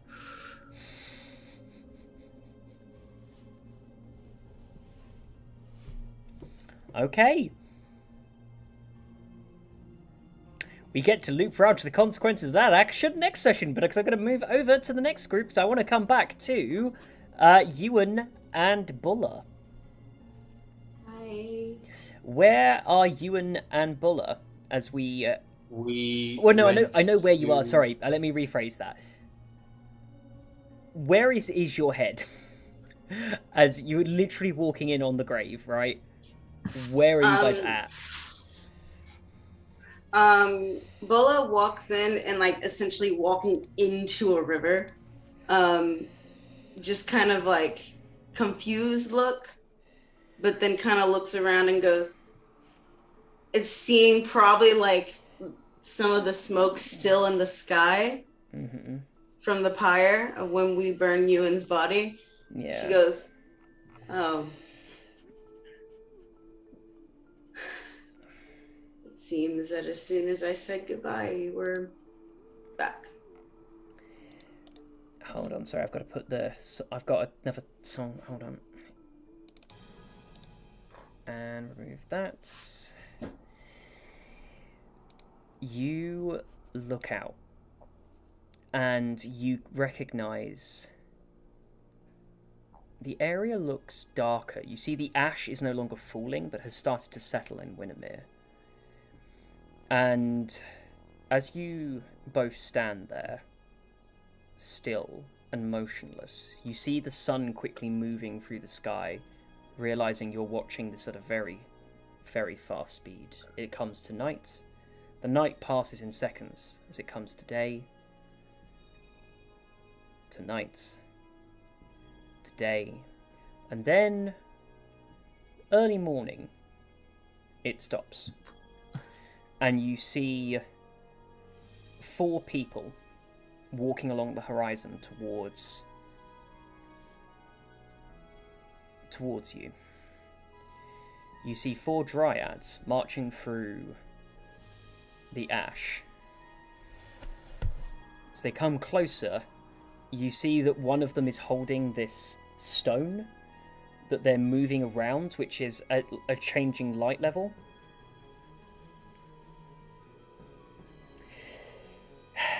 We have another one. Mark the site. You see them clear some of the space in the ash. And you see that she fires down and causes a little sprout to come out of the ground. And you see this small little baby cedar tree instantly grows out of the ground. It's still very small, but has a distinctive yellowish hue. Sorry, the music's just escalating. Bloody hell, calm down. Sorry. This tree is intense. This is a really fucking intense tree. Fuck me, this is really going for it.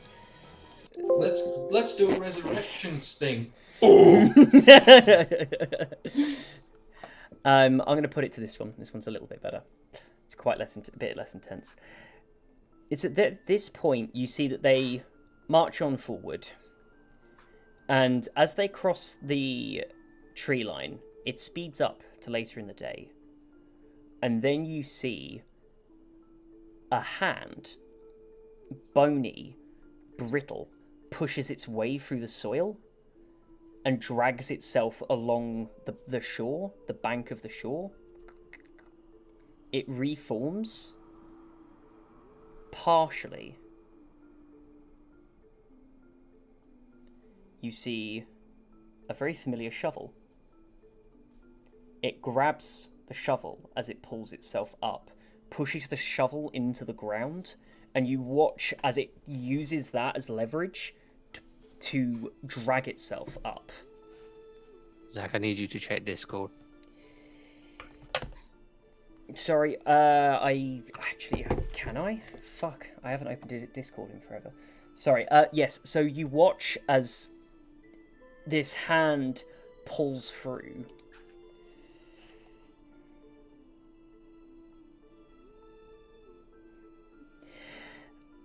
And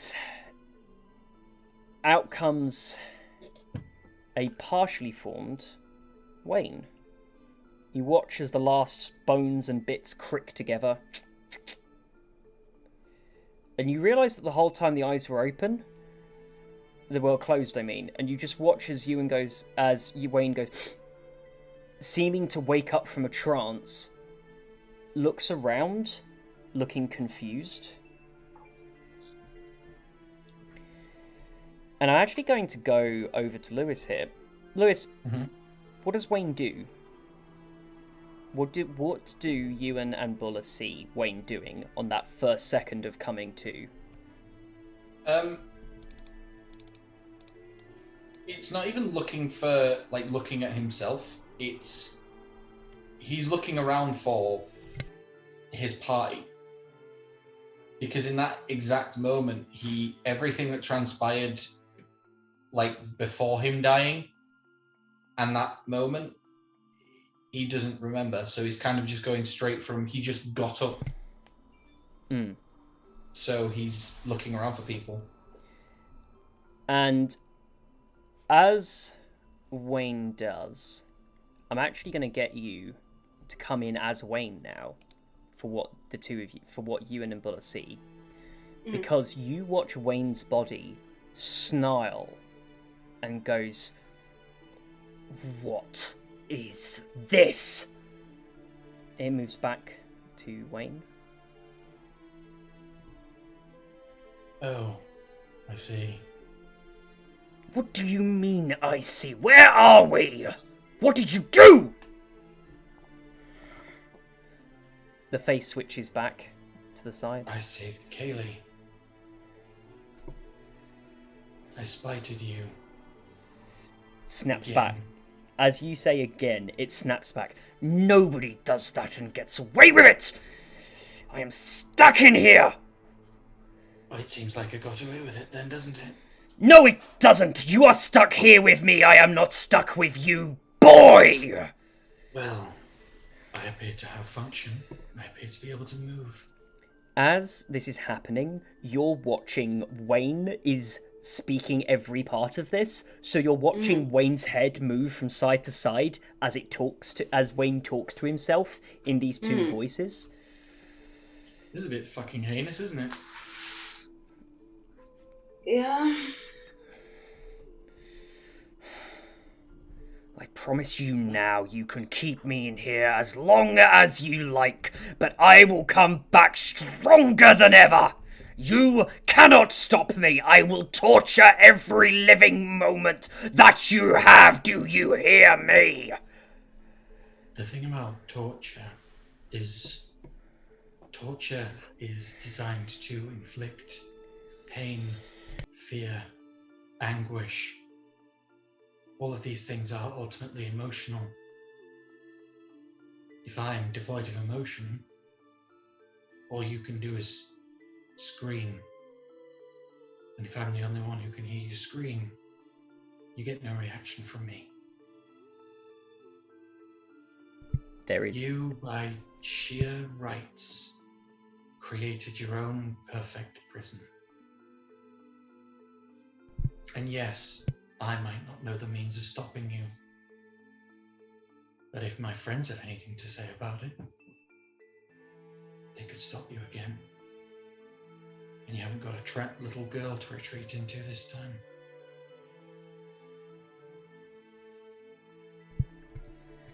Oh boy, I promise you now. If they want to win against me, you're gonna hurt. And I'm gonna make sure you feel it. I'm gonna claw back every little emotion you have and spark of joy. I will force it into your body, and I will make them kill you, and I will make you beg them not to. Do you hear me? I am your death. You have done nothing but delay me. You have died. Even if a sick joke walks around in your corpse for a while, you will die, and everybody will laugh at the pathetic mess that's left behind. Do you hear me? How do you intend to reclaim my emotions? I'm not an idiot. I know exactly who you gave them to. Of course you did. Of course you do. Doesn't matter. What I'm saying is, they're not here for you to be able to mess with.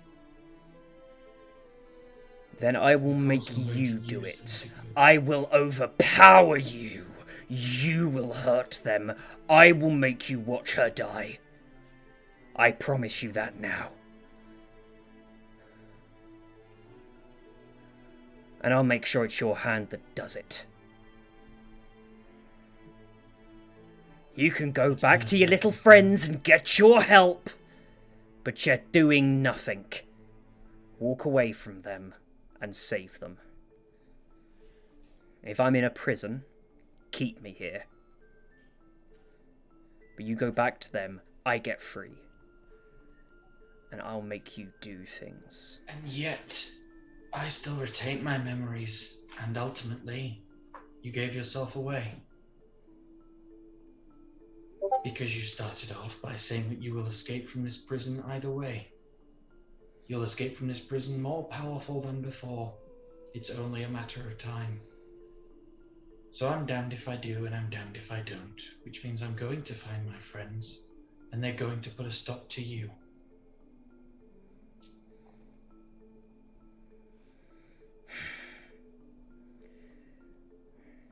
Well, I don't expect you to be cultured enough to appreciate old chess, but that, I believe, is check and mate. Fun little gambits like that are always high risk, high reward. But then again, who are you going to after you resurrect yourself? Because the lady betrayed us both. Well, we'll see about that. So after I escape here, and after I put an end to you finally, another Buller will exact my revenge on my behalf once I am finally put to rest. I never wanted to die, but if I have to die to put you down finally, it's more than worth it.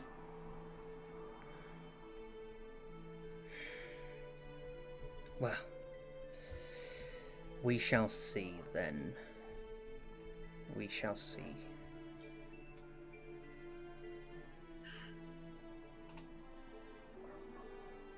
And with that, Ewan and Buller, you watch as Wayne, with purpose, almost robotically, points his head in a direction, figures it out, and then just starts walking in a straight line.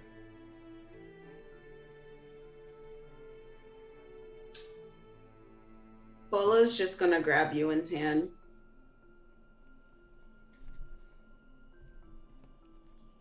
Now this is the part that I remember. Walking.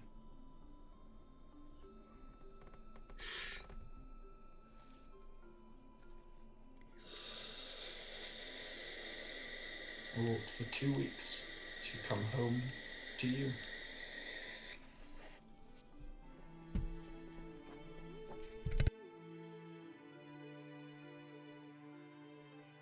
But it looks like you're going to have to exercise her. I don't know if you can save me, if you can bring me back. But ultimately,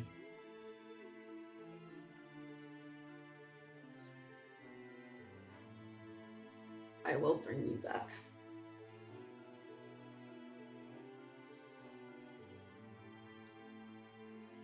I'm not going to make you promise it. Because the only person you're going to have to promise it to is yourself.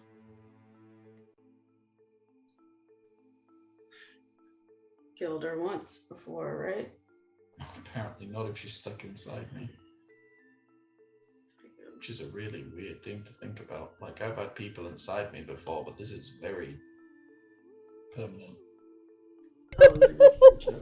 Okay.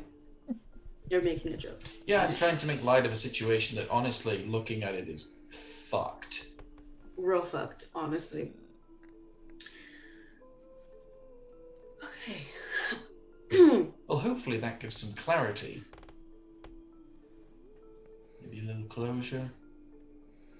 Not much closure, but some clarity, yes. And considering you managed to take on basically a demigod and just clap her fucking cheeks to death. I put it in her mouth, actually. Well, she has 2 cheeks in her mouth. I wasn't talking about her ass cheeks. Kinky.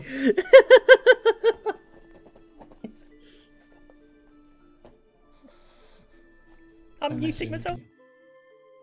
I heard this. I came back at just the right time.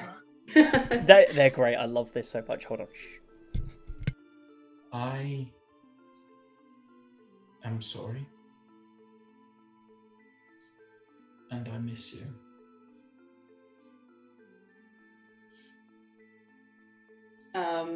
As soon as Ewan says that he misses her, she kind of shudders a little bit. She has like that broad chest and broad shoulders. She stands really proud, but when she hears that, she just kind of sinks a little. And still holding his hand, she'll look at him and just pull him in for another hug and just like rest her forehead on the top of his head. Then just whispers into his hair, I missed you so much. I'm going to bring you back. No matter what it takes. If you do, thank you. Both because I finally get to tell you what I wanted to tell you, and because this bitch is really annoying. She's like a roach. All she does is complain. I will escape this cell in the mortal realm, and then all will die again. Bleh. Well, she's not that great if she can't escape a flesh cell. Also, I can't react to it, but it's fucking awful every time I teleport and there's just screaming. It's the worst, honestly. Sorry, I couldn't fucking agree more.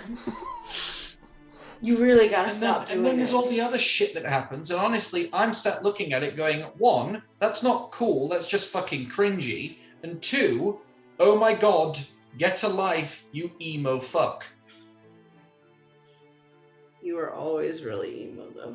I'm not emo! I'm alternative! Okay. And she'll pull out of the embrace and just kind of look down at you. You're looking pretty emo yourself lately. I'm sorry. I've gone through the death of you and the rebirth of you. You're welcome. She'll like let go of you and just kind of turn around and try to come back out the way she came. I know that was the right thing to say. I'm out of practice. She just kind of shakes her head and smirks and keeps going. And you, as you walk back into the river, you pop out back on the other side. To see Alos sat on the land whale. And LaCroix? Yeah, that is... Sorry, my brain had to just like... My brain remembered that went, wait, fuck, is that what we called it? Wow. Says, well, if you are ready to leave, we shall leave at once. Unfortunately, it appears that your friends are gone, so I'm not really sure what happened to them, but... LaCroix, I have one more. If it's possible... I need you to take me or show me what I need to know in order to succeed. Oh, you're talking about me. Certainly. Lifts up, doink, and you're in this new spot. She'll look at Alos and go, I'll explain later. I have questions as well. You see the... Forgive me, I don't go in there because ultimately she sees what I see, and if she knows how to stop herself, then that's going to be a problem. I'm not scared. I literally deep-throated a demigod. I mean, on that point, Ewan, do you still... Are you able to access her knowledge? Not right now, and it's kind of a forceful process when I'm Wayne. She really doesn't like it, but ultimately, that whole thing about if you stare into the gates of the soul, you can stare back. Yes. It's relatively easy to do once you understand it. It's kind of just like walking into a library and stealing a book, really. Wonderful, because I have questions that, out of everyone, she's the most likely person to be able to answer. Either that or Salvar. But Salva doesn't remember shit. I'll be honest, I don't think that's his fault, though. No. No, I actually might know less about that. But I think having your memories taken is a problem. Yes. And I can say from personal experience, having anything taken from you is shitty. And again, I think that every time I look at your hands. So about that. That's actually what I need to ask her about. Oh, okay. This is, I'm just holding up and like the horns are apparent. You know the war that happened, that ended, you know. Know of it. 4 centuries ago. How long, do you know how long it lasted for by any chance? Well, I never studied it too extensively myself. It's almost 500 years. Yeah, 500 years or so. Yeah, something like Fun. that. I was born before that, apparently. You are looking very good for your age. Except your hands kind of do reflect your age a little bit. Though whatever cream you're using to keep them functional is excellent. Because it's tar, though. Does it explain the I remember. Yeah. I remember constant look of tiredness. So I remember maybe 25 years of that time, but I'm apparently about a millennia old. Wait, and so you've been awake for 20 years. I remember being in the temple for the past 20 years, but apparently I was born long before that, and this, which to my knowledge I got 5 years ago, apparently is something I've had since the day I was born. Happy second puberty? Ewan. I'm sorry, it's a very awkward conversation to have ultimately, like learning a lot about yourself, and I'm just trying to break that a little bit. I appreciate it. I have... Oh, also, don't get me wrong, you didn't know me before. I was always kind of a dick. It's for the best though, honestly, because if I didn't do this, I would just be Wayne. That's fair. I mean, I can give you something to be a dick about. I know who Salva used to date. Okay. That's something I have to know. I have to know that information. Used to? Dragonborn? Wait. Oh. That means he's a Dragonborn. I don't know. But I know he used to date my mother. You know, the one that told... Soren, the half-orc that you met, dated Salva a millennia ago. I completely understand. And you do not feel the need to call him Ewan. dad. Ewan.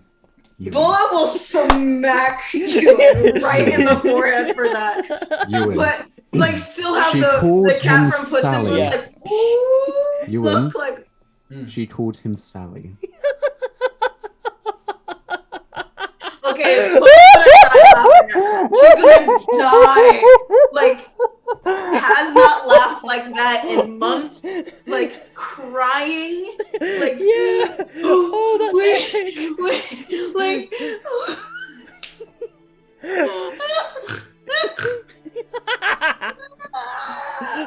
Oh. There's these things you do as a DM when you add things into people's backstory and you never expect which direction everyone's going to take it. This is not the direction I was expecting it to go, and this is amazing, and I love it. But Jesus, to be fair, I might have laughed a bit more if it was Big Sal. No. Wait, how would you know? If it's, doesn't it? What are you talking about? Like. Are you asking about the genitals of Dragonborn? You're asking if a Dragonborn has a cochlea?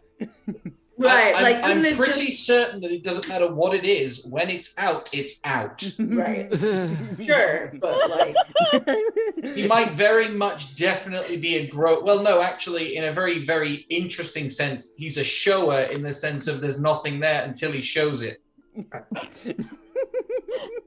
Sally. Yes. Sally dated Soren a millennia ago, so I have to assume is likely the Dragonborn. He's totally the Dragonborn. And not just a millennia ago, from the sound of it, they had dated for a while by that point. Maybe he actually did raise you a little bit. Stop it! Stop hitting me! You're very strong! I've missed that. I'll say like very yeah. quietly. I will. I don't have message on this character. I will just like lean in to whisper to Bulla. I get it now. Do you kind of like look at you at first to like act like what do you mean? But then it just kind of all right. But yes, I have questions that need you for when we're out of here and you're back in your body, and Salvar, who is missing. Also, I haven't had the ability to feel for a long time, to feel grateful about anything, but ultimately I do just want to throw this out there very quickly. Thank you for not murdering me, because I'm aware that I was an affront to your religion and things like that, and ultimately I was aware that you were basically following me while I was following Bulla, so it was a very awkward third wheel, fourth wheel scenario. Yes. But ultimately, thank you for not killing me. Yeah. Because that would make Bulla's job of killing me to resurrect me very difficult.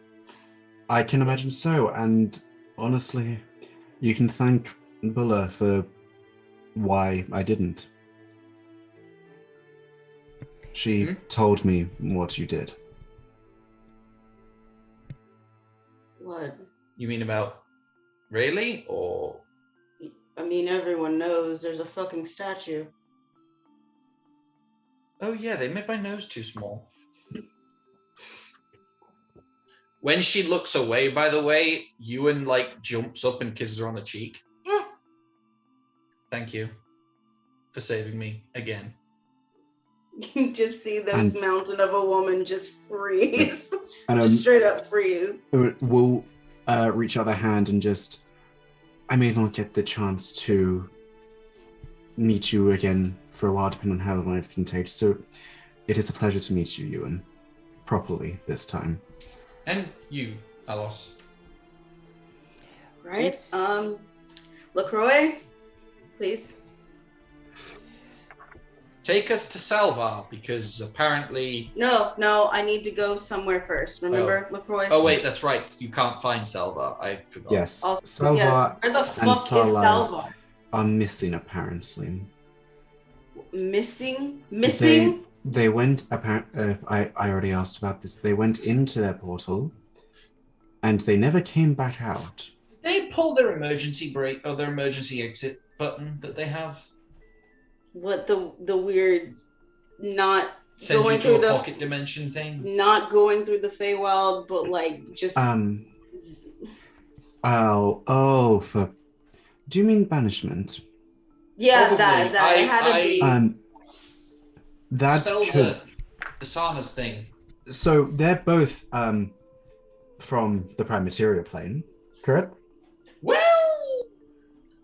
we will assume that now. Well, Salvar could be from anywhere, and Saralize is from Barbaros, right? That was her home. So it's another plane. Barbados. Barbados? Right. That doesn't sound... Sounds close. You know what? That makes it even worse. Barnabas? That makes everything so much worse, actually. I honestly don't know. But if it's banishment, that pocket dimension thing works if you do it while on your home plane of existence. If you do it and you're not on your home plane, it sends you back to your home plane. But they both know the risks of that. Why the fuck would they do it? Because also, if they were inside the portal, it would appear to them that they weren't in Arcadia still. Maybe they just went back home. But if their homes are not the same as yours... Also, isn't the place where you get sent with banishment random? Not if you're on a different plane of existence. No, I mean, you can get sent back to your original plane. Yes, but where you go on that plane is fucking random. Correct. As in, you could be super unfortunate and wind up in the middle of an ocean. Exactly. Or at the bottom of one. And with the fact that Well, no, we don't even know where Sarlize is from, and Fud knows about Salvar. She's from Ballybrand or something. Oh. Olivia. Point is, we don't know if they're even on the right plane of existence, let alone where within that plane they now Well, are. they're definitely not on the same plane. We won't know unless we go and check. Well, we can't check. There's nothing we can do. I've just started using magic, and... What was the name of that god of war you spoke to when I did the wall of light thing around you? Right. I don't have my journal with me, DM, or I would know his name because I wrote it down. So what is the name, if you don't mind? I'm going to roll with this. I'm going to say that you're in the middle of a very busy day. Right. Cool. I'll probably remember this very traumatic event after I wake up. Hey, and look for for a it. nap. But it is with this that I think I'm going to call an end to today's session as you prepare to cross the breach onto that final piece of information. Thank you. I was under the impression that we could not leave this plane unless it's the same way we came in. Just saying. Banishment apparently is a weird not. I might be wrong, but that's just my guess. Wait. Because banishment is fun. I uncast it under a minute. No, you're gone. No, that's not how the rules of banishment works. That's why I was like, that's why I had such a big reaction. Okay, sure. No. Wait, what happened? So the spell ends before a minute. No, but when you're that's banished, it sends you on incapacitated. When you're banished, you go back to your material plane, but you're incapacitated for that time. But that means it doesn't work. No, that's not right. Let us read the rules. I'm rolling with it. We'll read the rules afterwards, okay? Wibbly wobbly timey-wimey. Yeah. So where am I? We need new characters. So no, you don't. So you fell into an event horizon. You're kind of spaghettified. Yeah. So no, we are. Is going to be where I call the end of today's session. So. Sorry. With that, I'm going to just close that. It has been lovely playing with you all today. We are leaving them as they are on the threshold, as we've got the very last, among the last portals to go and look through as they go to find the answer to fix the, situation with Asana and Ewan. We have Salvar and Saralize, who are MIA. And we still need to get to my portal too. Yeah. So that is the end of today's session. I love you all very much. I've been British Bard. Everyone here has been themselves and has had a lovely session. We shall see you all next time.